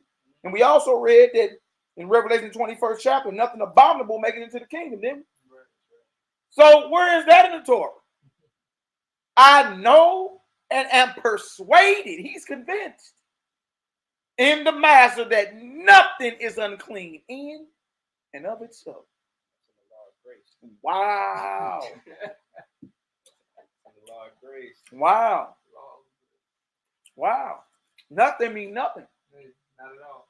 Why you think the pig meat eating preacher used that to justify eating swine? And the next part really can go into that too. It say, except to him who judges things to be unclean. So if the preachers say don't judge all these things to be unclean, then he can eat it. Really, it's up to you. Is it unclean to you? Then it's unclean. If it's clean to you, it's clean. It seems like Paul is very clear cut. People just try, but also double minded at the same time. Like, it be clear cut, but people want to make his writing seem like it's something different. I'm pretty sure Paul really meant what he was talking about. Like, look, Yeah, at the time he was saying. yeah, like at the time he was saying what he was saying. Like, I think, and even it was just to go against what they was talking about. Like man, you can eat anything, even if he didn't really believe that. He just wanted to go against what they were saying and just like, man, if they say that you can't eat anything sacrificed to idols, I'm gonna say that you don't eat, that you can't eat that. But he's saying, like, when he say nothing is unclean, people be like, well, it doesn't really mean nothing. You know what I'm saying? It just means like something, but it say nothing. Yeah, so that's called conjecture. We can argue all day over what you think he means. Huh? But what we can't argue about and what we ain't gonna argue about is what he wrote. That's what he wrote. Like he wrote, whatsoever is the soul in the shambles. He right here he says nothing. He put the master on it. Nothing is unclean in and of itself, except to him who judges things to be unclean. So in other words, if you make your mind up that it ain't unclean according to the teachings of Paul, it ain't unclean. You see what I'm saying? Right. That's what he's saying. But I'm gonna ask everybody listening, where is that at? Where is that at in the Torah? Where is that at in the law? Where is that? Noah found grace. Shit, you can't bring that up either. Where is that at? What is he quoting? He's clearly against what James ordered and directed. Clearly against it. What you mean nothing is unclean in and of itself except if you judge it to be unclean? No, but the Most High say, I got a problem. My prophets and priests, they have not separated the holy from the profane. So no, you calling it or thinking it's unclean don't make it unclean. Like you gonna make your mind up. So in your mind, you just gonna think the abomination away. No, it don't work like that. You gonna make up your mind that it ain't? Right. Okay. Nah, dog, it don't work like that. All right, go ahead, Hebrew. I know and persuaded. I know and am persuaded. I know and am persuaded in Yeshua that nothing is unclean in and of itself, except to him who judges things to be unclean. Mm-hmm. To him it is unclean. Go ahead. But if, on account of meat, your brother is aggrieved, you are no longer walking according to love. Do not with your meat destroy him. Do not destroy the work of Yahweh for the sake of meat. Wow. So like, you know what I'm saying? If it's Satan, it ain't unclean if you say it ain't unclean, but right. Your brother may be aggrieved. So it may say it in the law. It might say in the law that that's an unclean thing or abomination, but like you don't believe it's an abomination. So I see that it's an abomination, but like you just don't feel that it's an abomination, so it's not an abomination. But based off of that, it's been plenty of brothers that's not okay with eating the flesh. You know what I'm saying? Hey. Therefore, everybody should quit, so everybody's not destroyed and all of that. You know how many campaigns that have been, you know what I'm saying, for like animal rights and stuff like that, and like stop killing animals and stuff. So like, why haven't any Christian or whatever, you know what I'm saying, or anybody who believes in Christ or believe in these letters of Paul, why haven't they not stopped eating the flesh after they deceived people? People have been grieved over the killing of animals and so on. Right, y'all not even following Paul's letters. Right. It's lust, man. All right, where we at? Almost. What did it say? Almost all the things we have been following can be found in these words, discussing the issue of consuming meat. Paul inadvertently expresses the opinion, clearly his own basic one. Go ahead. One believes he may eat all things. Another, being weak, eats only vegetables. 13:2. Hey man, this dude. Come on, man. Come on. Remember, he called so those that are vegetarian or plant-based, You weak. We saw. Weak. Dang, son. Dang, that mean Adam weak. That mean Daniel and them weak. That mean the Most High weak for giving it. Good night. No, we Good night. What else we got? that this is an attack on James seems also almost irrefutable. Exactly, it's irrefutable. Because who else you talking about? They got enough authority and power that got your attention. That you calling weak. It ain't Ned the wino at the store. So what Messiah? So what? Who had the authority in Paul's day that was vegetarian? Right. That was plant-based. That had so much authority, he had to respond. Go ahead, Op. That his author is cloaking the issue in an attempt to appear accommodating should also be clear. Yeah, exactly. He's cloaking the issue. And then at the end seem accommodating. Right. He's playing both sides of the fence, y'all. It's classic. What we doing? Playing both sides of it. What else we got? But the basic position here does once again redound to the situation of James. James is vegetarianism. Mm-hmm. For Paul, this is just weakness. It's weak to him. Go ahead. His basic position is that such things do not matter. That all the food, as he has told us, in the marketplace is clean. Wow. Wow.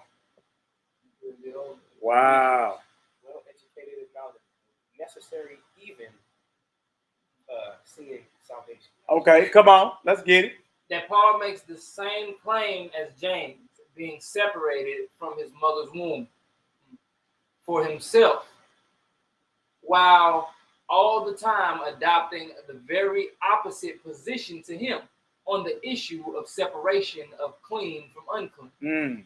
Makes all these allusions all the more interesting, and his position regarding them all the more disingenuous. It does. It does. So you claim you a Nazarite then? Right. Separated from your mother's womb, and you was holy from your mother's womb. Right. How you claim that, but you in total opposition to the Nazarite way of living? How you calling that weak? Dissing brothers with the locks, with the long hair and all type of women brothers, a razor never touched their head. So they got long hair. That's who you talking about? They don't eat flesh, so they weak. That's what you talking about. All you gotta do is ask yourself who had the authority that would get Paul's attention for him to respond against them. That's all you gotta ask yourself. You think about it, if Gentiles or heathens or whoever was already eating in the doctor's temple, what need would there be to teach that you can do that? Excellent point. You know? Excellent point. Excellent point. What need would it be that you can teach that if they already, that's what they do anyway? Yeah. Because obviously James' teaching was checking his. Right. It did. He got to respond and defend because he's losing control over his assemblies he's established. Everywhere he established something, James and them sending letters and sending men to refute him and rebuke him. See what I'm saying? So obviously, James them came through and taught you ain't supposed to be eating it. He comes back in with the cloak and dagger. You know what I mean? Like, nah, you can eat it. I know ain't nothing unclean. Only if you think it's unclean. But show love and don't destroy your brother. You know what I mean? That should be clear. Right. All right, come on, let's get it. So once again, we may see that these traditions about James preserved via Eusebius.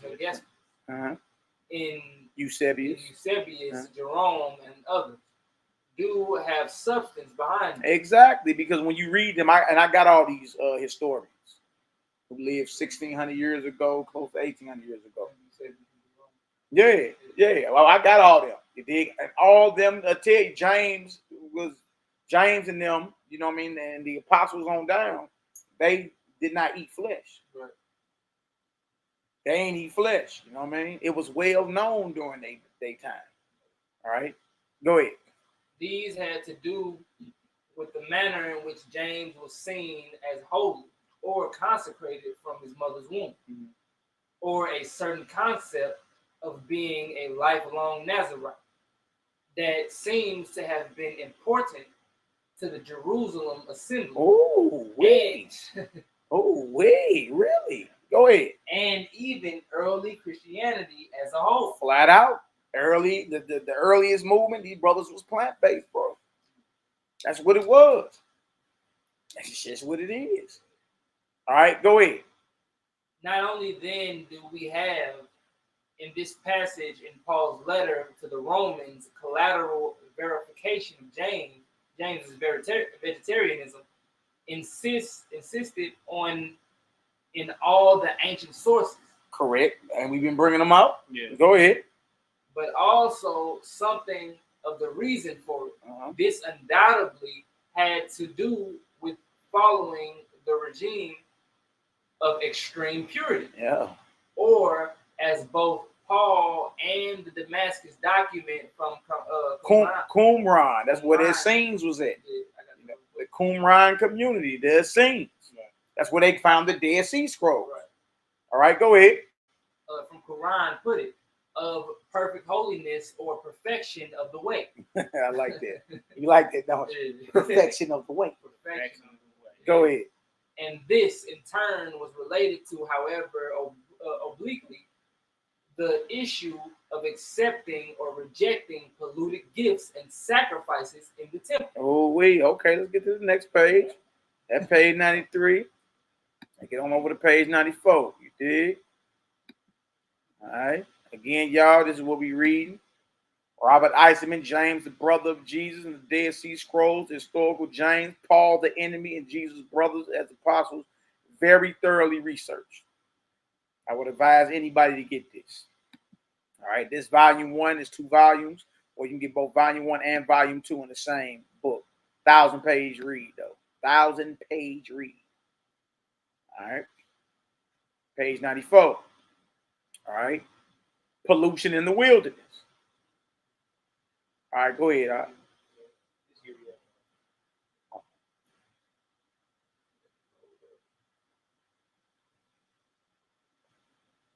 Oh, we got a problem.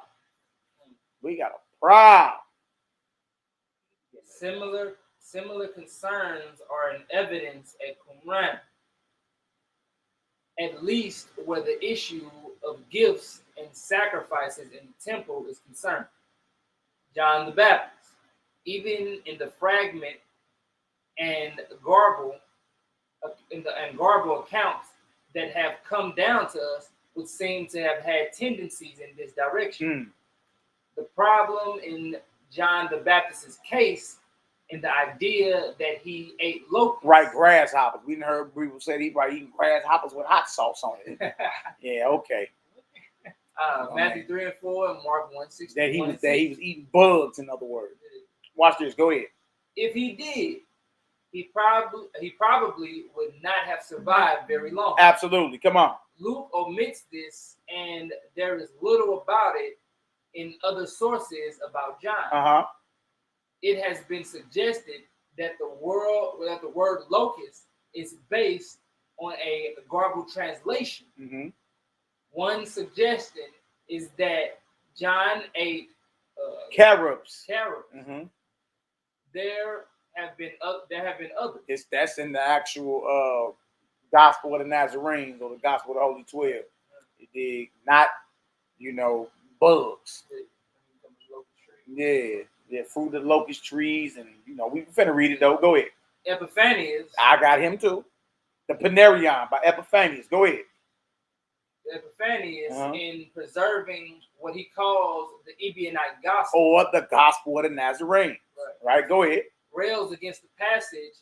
They're claiming John ate wild honey and manna-like vegetarian cakes dipped in oil. Absolutely. And when we go to the Gospel of the Nazarenes, that's what we read. Now, how is Epiphanius a church historian? Lived 1,600 years ago, talking about an account that we have today. and the gospel of the Nazarene. What we have must be true then. Even if he disagreed with it or not, it must. What we have is at least ancient. Right. Regardless if you think it's true or not, it's ancient. How we know? How somebody 1,600 years was talking about? 1,600 years ago. All right, go ahead. In any event, John would have been one of these wilderness-dwelling, vegetable-eating persons Josephus regards as either imposters, magicians, or deceivers. Go ahead. Fomenting revolt under the guise of religious innovation. Josephus says as much in his description of John in the Antiquities, though his treatment of John is much gentler than in his normal wont. This is also the inference to be drawn from Luke's testimony, including the note about John's being holy from his mother's womb. 1 and 15. I mean, yeah, 1 and 15. Go ahead. As it turns out, come on. One of the first of these vegetarian insurgent or subversive leaders was Judas Maccabee himself. Yeah, see, now we're going into what we call Feast of the Dedication. Judas Maccabee. Yeah, Yahudah Maccabeus, baby. You mean to tell me he was plant-based? Right. The temple was under attack. Wasn't it?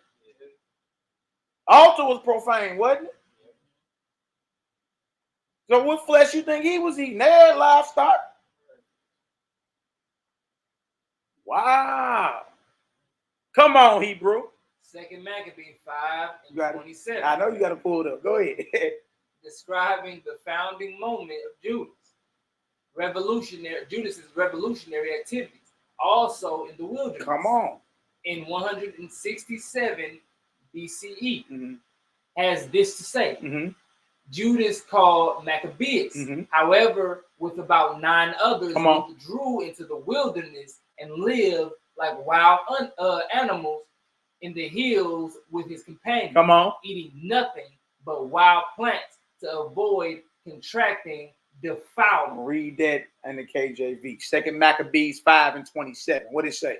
But Judas Maccabeus, with 9 others, or thereabout, withdrew himself into the wilderness and lived in the mountains after the manner of beasts with his company, who fed on herbs continually, lest they should be partakers of the pollution. You see that? Dang, so they followed the law to the... See that? What's the pollution? Wow. What was going on? Because we all know the Greeks and them had what was going on in the temple. Hellenization was going on. So you see what they was eating? You mean tell me this whole revolutionary Maccabean revolt was waged and fought off herbs or vegetables?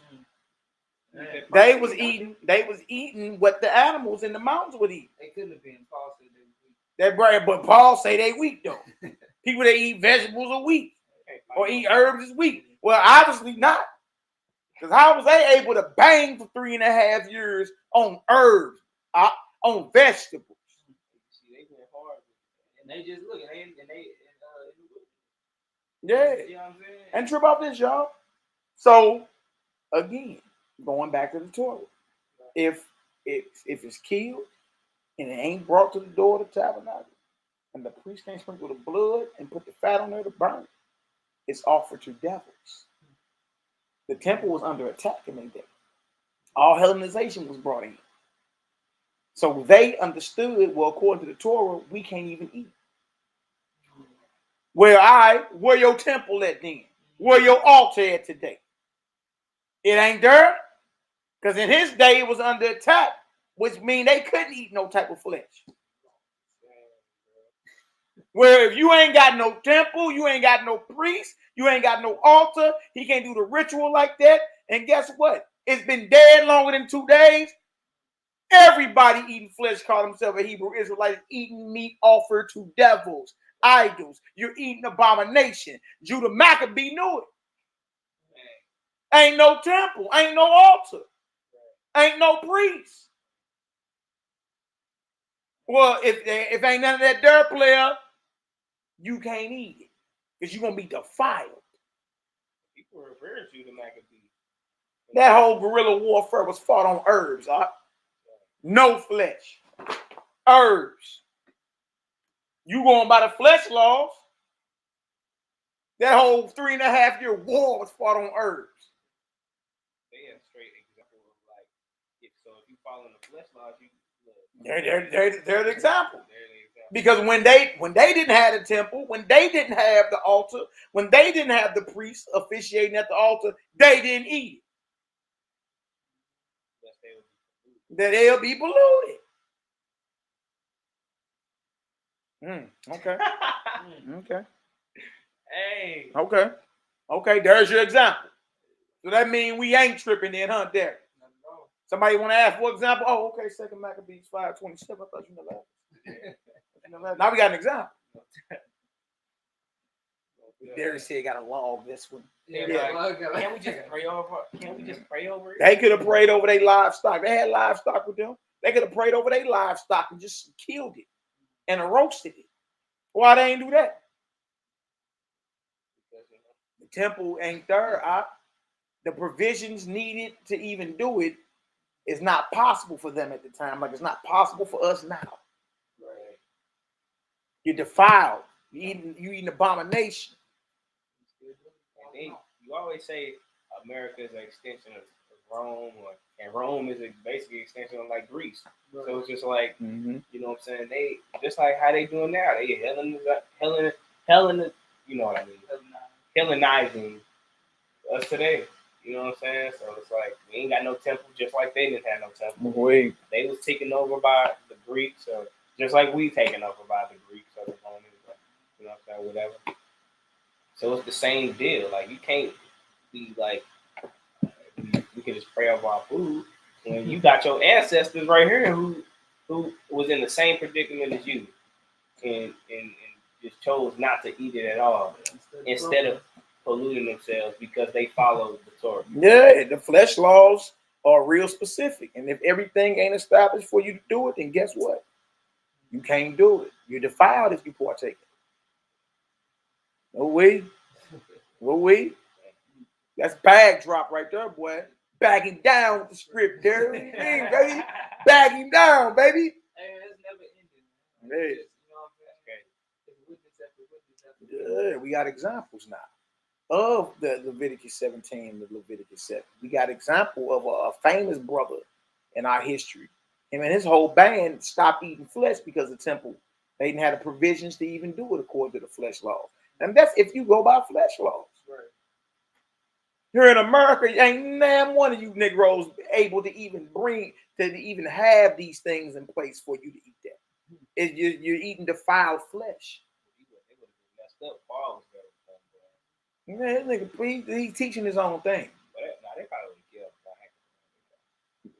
You heard me? Because they ain't like Mattathias and lay down old boy. They came trying to, they laid him down in front of everybody. Boy, what's wrong with you? All right, where we at? Come on. This statement just about says everything where these wilderness dwelling zealots were concerned. And one has here much of what was behind such behavior in this period. The issue, once again, being contracting defilement or pollution from unclean persons. For 2 Maccabees, Judas is the legitimate successor to the previous high priestly line, which was destroyed by a foreign power. In this instance, the Seleucid heirs of Alexander the Great. Judas is a kind of messianic priest king of the kind Jesus is presented as being in later literature. This probably explains Judas's vegetarianism, as it does John the Baptist's. If we see John in succession to Judas as an insurgent, a revolutionary, Go ahead. Prophet-like leader demanding a priesthood of greater purity, devoid of pollution by foreigners. Go ahead. For Judas, the temple has been polluted. The sacrifice in the temple has been polluted, then halted. In the time of John the Baptist, the zealots James and Qumran, this will be seen as being because of the acceptance of gifts and sacrifices on behalf of or by Gentiles in the temple. Something of this even emerges in the account of Paul's unceremonious ejections from the temple after James imposes the Nazarite style penance upon him. Imposed it on him, huh? In Acts, upon him in Acts 21, 23 through 24. This episode connects temple pollution to the admission of Gentiles in the temple. He has brought Greeks into the temple and polluted this holy place. 21 and 28. A matter. I'm saying like this. That, bruh, look, all you gotta do is read Acts 21, you'll see it. And you know what's crazy? That he actually did exactly what the Greeks did when they came into the, like, you know, into Jerusalem then with the Maccabees. Like, the Greeks came into the temple and they polluted the holy place. He did the very same thing. He has brought Greeks into the temple and polluted this holy place. But it makes sense, man, because you come from the lineage of Pharaoh. All right. Look at this. What else it say? A matter very much argued over in this period, as the erection of inscribed stones warning markers in the temple, barring foreigners from the temple on pain of death verified. Hey, look, yeah, they actually got those. They found them stones with the inscription. You know what I mean? Any Gentile that come past here will be killed. Ain't that your own risk? No way. They got them stones. They got them. All you gotta do is look them up. Gentile warning stones in the temple. You'll see them. Go to image, it'll pop right up. All right, go ahead. 2 of these have since been found. That's right.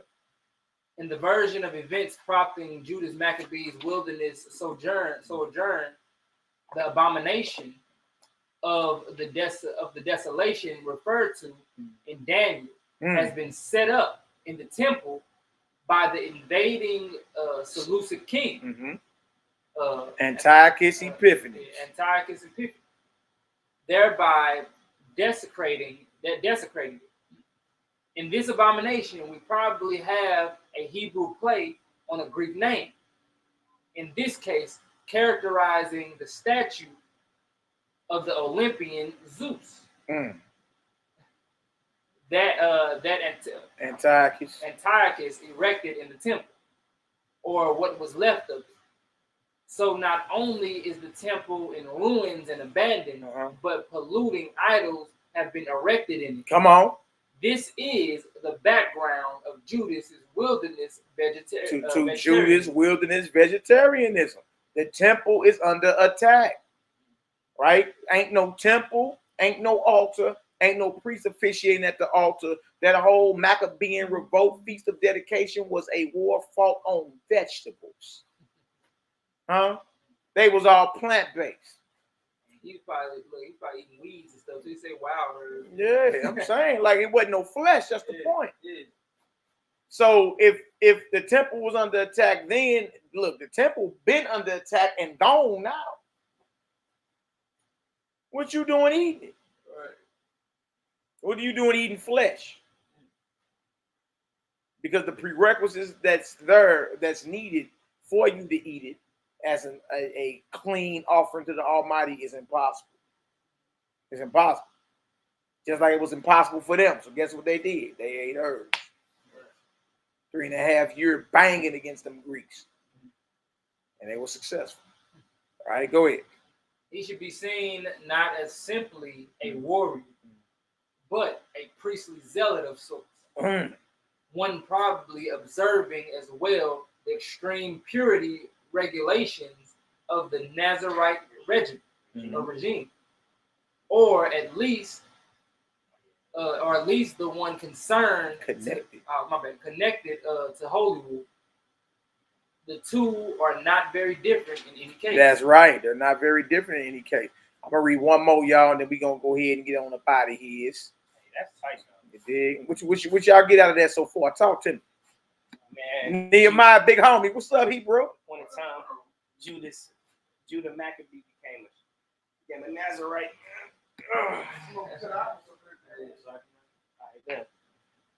And then tomorrow, if we get on tomorrow, we're gonna go over the first Zadik, Noah, and being called by name, right? And then he goes into how Noah and them had to be plant-based too.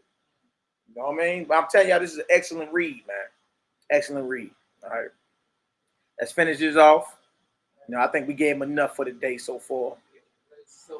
Yeah. That's tight, man. Yeah, but that's our example. Second Maccabees 5:27 is our example for Leviticus 17, 1 through 7, Leviticus 7, 11 through 18. Judah Maccabee and them, plant-based. Guess what? Temple, altar, priests not officiating. It was unlawful for them to even eat flesh because they would be defiled. And they have flocks. So if there ain't no temple and no altar and no priest, then you don't eat. That's our example. Second Maccabees 5:27. Now we got the law. Yep, and the testimony. Prophet. Yeah. Precepts. Yeah. And a testimony. That means he observed. So this ain't no way to work your life. No. And I said you call the cat got tricked. Yeah, I don't know what these cats be on, but anyway. Oh, look. It's all good. All right, for elucidation of this, the war scroll at Qumran, yes, the Essenes had what's called a war book, a war scroll. You know what I mean?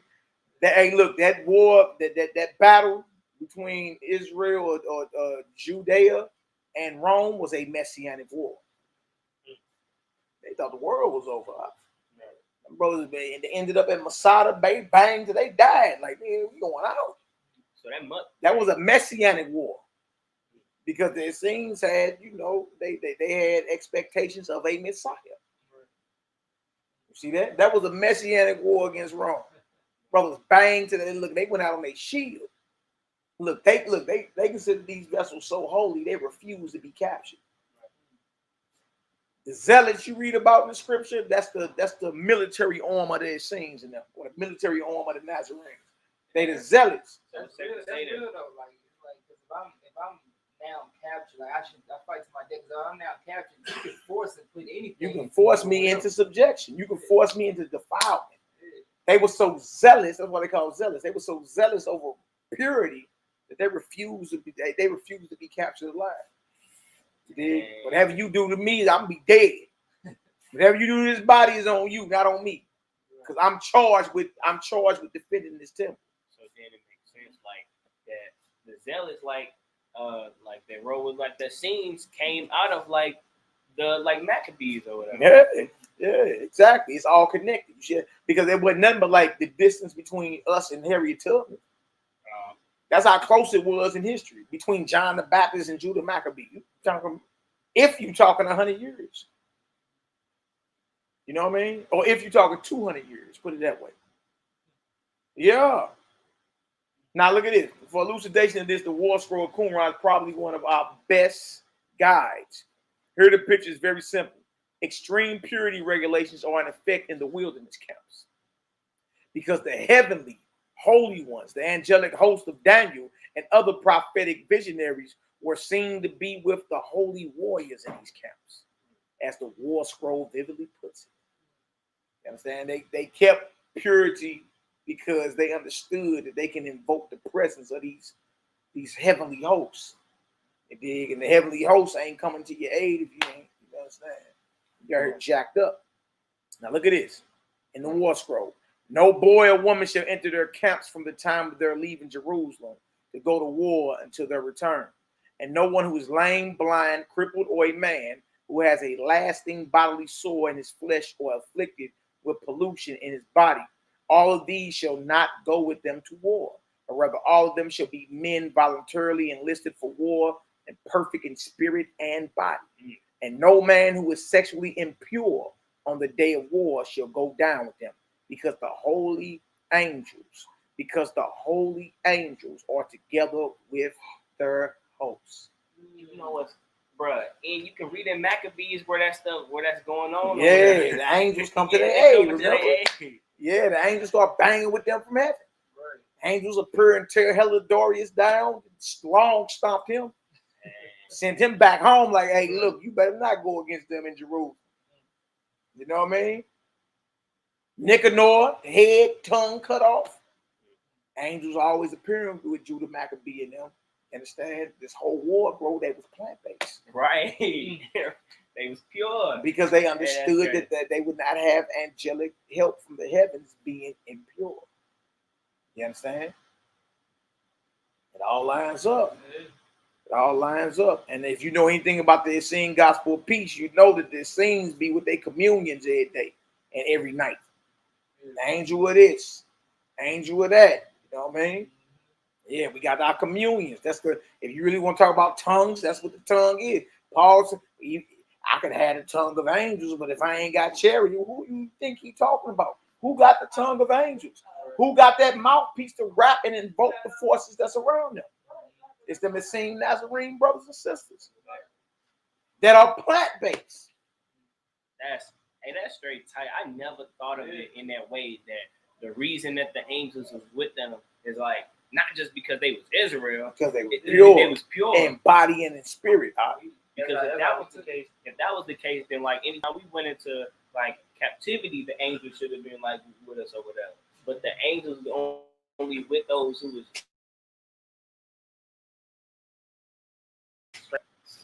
All right, the persons barred from these holy camps, for instance, the blind, lame, crippled, or sexually impure, are just the people Jesus pictured as keeping company with in the Gospels. Extreme purity regulations associated with temporary or lifelong Naziritism, wilderness sojourns, or the kind of wilderness camp regime described in Qumran are doubtlessly also connected to what is implied under the notion of the Zadik, or the righteous one, in this period. It also helps to understand the ideology behind this vegetarianism, which is comparatively simple and straightforward. Ooh, wee, boy. Ooh, wee. And there's more, too. I kind of want to keep going, but we're going to go ahead and close it out for the day, man. All right, when we get back on, we're going to start on chapter 11, page 95. We're going to go on to Noah. Because when you get over to page 96, he straight say it like, man, look, Noah and his family was not eating flesh. It's obvious. Obvious. You know what I mean? That's like, wow, man.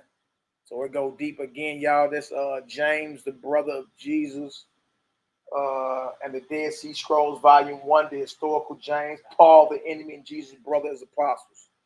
All right. All right. So now we got the example. Nehemiah, talk to his big homie. What's the word? Man, look, I'm blown away because you had a testimony on top of it, man. That's even more powerful. Yeah. Absolutely. Absolutely, big dog. So now we see the prophet with what's supposed to be. Mm-hmm. We can actually go into the regular rights that we got in Genesis and see that, you know, when Moses, when Noah had entered the ark, Moses had told him to gather the food for what you and the animals gonna eat together. That's right. That's right. That was a plant-based diet. The only thing was on the table at that time was Genesis 1:29. Exactly. And then 1:30 for the animals. Right. So we can't say that that's far off. That was not a Levite in the planet. Abraham ain't been born, let alone Jacob, let alone the 12 sons, let alone all the way down to the tribes where Aaron was born, and then the time we had to go to spend in Egypt, and then the captivity, and then the exit. All that even took place. Right, exactly. So there wasn't no meat diet on the planet. That makes sense. And you would need James and Christ and the people like this who followed and understood that were appointed by the Most High, who will have reign in the kingdom coming. Paul did not make the cut. He ain't one of the 12 that made the cut. He ain't the one who will be judging nothing. And self-appointed, what are you? Right. Self-proclaimed, false. False. So then when you sit here and you look back, and you're like, man, these people don't know that for real. Actually, you can just use common sense, deductive reasoning, and just base logic. Yeah. The only diet on the planet in the time of Noah would have been Genesis 1:29. There was no other diet in the planet. Right. And especially he says Noah is righteous and he ain't following the giant that started the flesh eating. Come on, man. When he righteous, when he found righteous in all his ways, he was found there. So with that just being a basic understanding, man, ain't no way in the world we can lay a charge that he was immediate. I mean, bro, no one can win that battle. No one can win that battle. He was immediate. So that would make sense. And then when you heard the charge to keep them alive, they let you know they're not killing each other and he's not killing them. So then you also were seen in the story where it tells them to go get the food that y'all gonna eat while y'all on the ark. Only one food left because the animals on there with you and you on there. Y'all ain't eating each other. There's only one type of food left on the planet to go out there and grab and eat. Be some plants. Yeah, so we're gonna pick up a carrot or something. But about no temple in the time of the Maccabees, and they waged that whole war and was even able to invoke the presence of the angels, the heavenly host.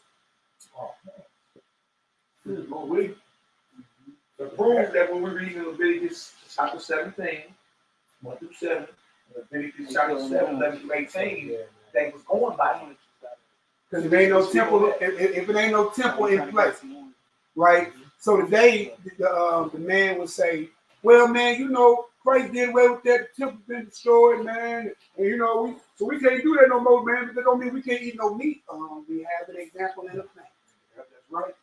All you Bible believers, all y'all can't say y'all don't mess with the Maccabees. Even you cats who try to say I don't even deal with the Apocrypha, you're gonna have to sit there and be 100 with the Apocrypha because you can't explain the piece of dedication without the Apocrypha. How did Christ celebrate the feast?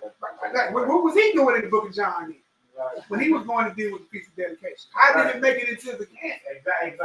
How did it make it in there? It was something that wasn't done or observed or that had took place. So with that all being said, man, if that's on the table and the temple ain't in play,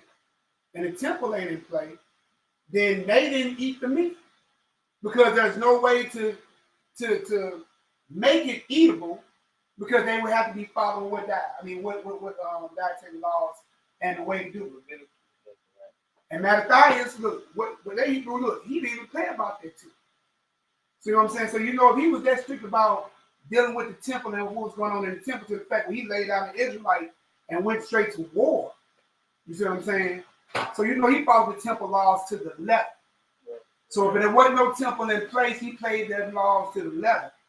And he couldn't, what you would call clean the meat per se. Then what did they opt to do? Not eat the meat at all. And so there is no excuse for the Negro today. No excuse for the Negro at this point.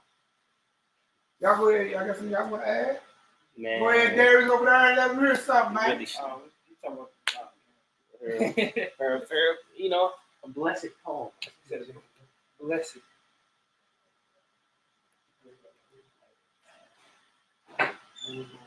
Hey, he's back. We might just do this prayer real quick. I know, right? Discipline. Some people say, yes, sir. The real world is physical. Some people say the real world is spiritual. Reality is what you perceive from the spiritual and physical. Yeah. This.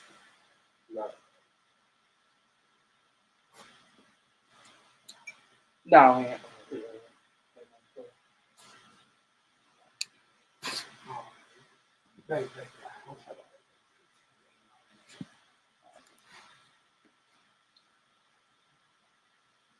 Just wait. Discipline. Who you think you are is entirely dependent on who people have told you are. Discipline. Everybody thinks they are running out of time. Of course you are. You are not aware of the present. The present is the only real time. There is no past. And there is no future. Discipline. You ready? Oh yeah, whatever. Yeah, I was just Let's go ahead and praise. Praise God, brother. Now praise and glory now to the Most High, for the Son. HONORANDHUMILITYSTL drop. Yeah. Yeah. You just stay on the righteous path, man. I just did not know Judah Maccabee was a state. And then he was plant-based till he died. Yeah. Went on out. Went on out with it. See that? And then even for me to try to argue, man, that nigga wasn't plant-based. Chapter and verse. Exactly. Right. Where your chapter and verse? Right. Exactly. Right. Now, if he was that gun-ho animate about the temple and bringing in falsehoods into the temple, when the temple not in place or under attack, the priesthood not in place and everything's under attack, it would make more sense that he would abstain from meat because it can't be blessed or done the way it had to be. It say it in there. That's what I'm saying. It say that he ate the herbs and the vegetables and all that. He weighs that whole war off being plant-based. Whole war ain't plant-based. And then to invoke the power of the Most High, especially because in our earlier readings in the many episodes we did prior to 42, that there are demons attached to that meat that tether themselves to your soul. That's why what the scriptures tell you that some things have to be cast out through what? Fasting. You have to starve that demon out. You see what I'm saying? And then you sick, you spiritually sick, so guess what else you gotta do? You gotta sit here and pray, fast to get to the body. And then the herbs are for the what? The healing. Mm. So now you fasting, you praying, starving it out, and you healing yourself. So somebody like that, you know what I'm saying, that adamant about God and the temple and, the Most High and his people all together, that makes sense why they can call on such power. Because they didn't have no parasites, no demons in them. You catch what I'm talking about? It was holy flesh-wise. You know what I'm talking about? So to call upon the Most High was easy. Makes sense to me. Because that's the secret of war. Yeah. Because that's the secret of war for today. So big. By keeping that meat out your body, bro, it keeps your spirit in a tuned place where you can invoke more powerful acts. Because we heard from you clear too. Yeah. You know what I mean? And we know that ain't going off because there's many people in that day gonna say, I did what? Did this, I healed this, I did that, I did this. I don't know you. Far from me, be workers of iniquity. How would you be working iniquity? You're murdering the animals. It's impunity. It said the word is impunity. Blood. That's murder, bro. And you're like, I ain't working iniquity. I did everything you said, Lord. Them Israelites talking, bro. They were conscious Israelites talking, saying that they did everything. I was quiet at y'all up. I was up there in New York Square. I was in St. Louis and East St. Louis. I was doing all this. I did everything your name on it. Boy, you know how much murder you got on your ticket? Why can't no way let you in the kingdom? And What you mean, Lord? Oh, that me. Lord, I didn't know. They never got back to be your people. Hold on, let me hit that voice. What about that day? How about that day? They me and my talking that? How about that day? Then the young snipers get at you that? Then I speak with you. Oh, and then look. Imagine what happened when that first Israelite hit that judge and they heard about that meat. Weeping the national teacher make a whole lot more sense right now. Whoa. He just went that way because he was eating meat. Oh, no! Boy, enamel gone, boy. Could you imagine that? When they see that, they're like, whoa. That bro was in the truth. He gone left field. Called a worker of iniquity because he was eating meat. Oh, I just died eating a steak sandwich. Oh my God. If you think about it, though, it's like it's gonna be hard. Like scripture should be bouncing like when I hear stuff like this, man, I get a whole different type of mind in my head about what's gonna happen. You understand? Level up. Level up. Go ahead, if you want to say something. No, just to say, you know what I'm saying. As far as like the scripture you brought out, like we look at it and be like, man, you know what I'm saying. Christ said you can do all this for me. I mean, you know what I'm saying, and all in His name and all of that, and you still get cast out. But we never sat there and thought about, okay, well, if you can do all of this, why would He do this? You don't even know what you did. He called you a worker of iniquity. Like you claim you're the truth, and you're doing all these, things in His name. So you think you're walking scarcely righteous. You hear me? So who people ain't never looking at the who, they think they the other people. Oh, I'm the one who's gonna make it. I'm the one who's gonna make it. No, you need to look at why they didn't make it. And make sure you're in that cut. And remember, Most High always deals with remnants. Is the majority of people plant-based in Israel or meat eaters in Israel? Meat is always damn boy, the remnant get it. Nearby, man, I just go to the sea and I'm like, okay. You trying to say that those that don't eat meat are going to eat less? I mean, don't get me wrong. We got sins that we got to atone for, answer for, and not, cater to and keep doing. You know what I'm saying? We got work. I'm not saying we got the kingdom because we don't eat meat. So, disclaimer. Nehemiah is not saying you got the kingdom because you don't eat meat. All right. So we'll put that up. What I'm saying is, you have less murder on your ticket than those who are eating the meat. You have less idol charges on your ticket because you don't eat meat. You get what I'm saying? You got less offerings to other gods on your ticket because you don't eat meat. You say you just say for yourself. There were three major charges: offerings to other idols, dealing in fornication with other deities, and eating meat. All that murder. You just saved yourself by just changing your dad back to the way. You should have been out the gate. Now, don't get me wrong. You're a whoremonger and all that rest of it. You don't lie and all that. You know what I'm saying? You take care of that problems too. But you in a lot better place standing on what God gave us in the beginning. That's all I'm saying. Absolutely. Hallelujah. Get it done, Absolutely. So, when the fire boys out, oh, go ahead. I see the book out. We here for a minute. Go ahead, bro. Your word is truth, Heavenly Father. Most High God, your word is light. And you separated that light from the darkness in times of trouble and tribulation. Your word is the way. Your word is wonderful. Your word is counselor. Through the sacrifice and the power of your word, we cast out devils, wicked spirits in high places, principalities. Your word heals. Your word is the shield and great reward of our father Abraham. It protects. It is an everlasting salvation for those who hear and walk in it. O Ancient of Days, your word exists and will always exist. Your word has always been, and it is alive, Heavenly Father, born into the very men it created. Your word is the root and offspring of David. All power in heaven and earth did you give unto your word. And do we who choose to believe by your right hand invoke this power, stomp out and destroy the lesser powers of the enemy and Satan. They tremble. They tremble and fear at your word. Your word is Alpha and Omega, the beginning and the end.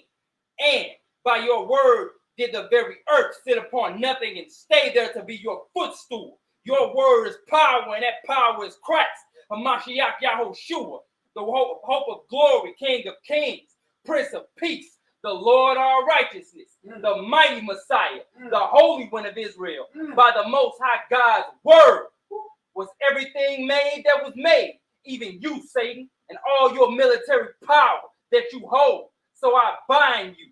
We bind you. We bind your throats with the burning rope of your creator, that is the holy set apart blood of our Messiah, and drag you out violently amongst Israel. Drag you out violently and with violence, and by his mighty name, do we curse you by the name of Yahushua HaMashiach, Jesus the Christ of Nazareth, the Nazarene? Do we inflict pain and invoke confusion amongst the unholy camps of Satan? Let Christ be our sword. Let Christ be our sword, that we may cut your head off and slice you in two, devil. A seed of destruction was sown unto you by our Lord, the mighty Messiah, and mighty word of God, that you may be choked out with thorns, scorched, and fall by the wayside. We torture you with the blood of our master, Yahushua, and call forth his fiery Holy Spirit until the day of your eternal judgment, death, and annihilation. And all such alike that walk with you, we, the true believers and followers of Christ, use the spiritual powers, weapons, and armor of Yahweh, Yahweh, Yod-Hey-Wah-Hey! Yod-Hey-Wah-Hey! Slaughter our adversaries. Master Yahushua, you likened the kingdom of heaven unto a man who slept and sowed good seed in his field. Was sowed good seed in his field. But while men slept, his enemy came and sowed tares amongst the wheat and went his way. But I tell you, we do not fear. We call forth, invite, and invoke our Lord's fiery Holy Spirit and speak crop failure to every seed demons have sowed in or around our lives. We declare this day that it will not take root. And in the name of our mighty Messiah, Yahushua HaMashiach, Jesus the Christ of Nazareth, the Nazarene, we pray and we declare war on the kingdom of darkness. Hallelujah! Hallelujah! Hallelujah! Hallelujah! Hallelujah! Hallelujah! Hallelujah! Hallelujah! Hallelujah! Hallelujah! Hallelujah! Hallelujah! Praise the mighty Yahweh!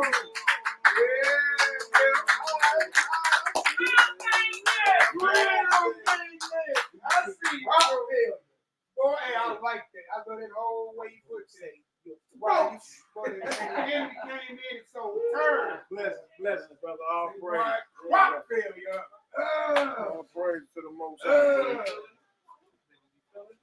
Oh, good. Hey, yeah, you know he is. Head, hands were spread. Well, we do. All right, y'all. We up out of here. Love y'all indeed and true. Peace to the hopeful elect.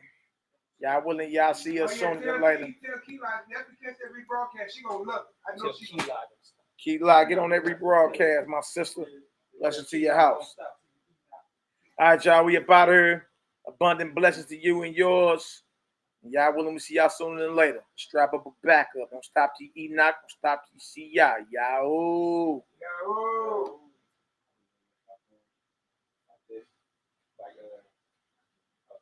Like this.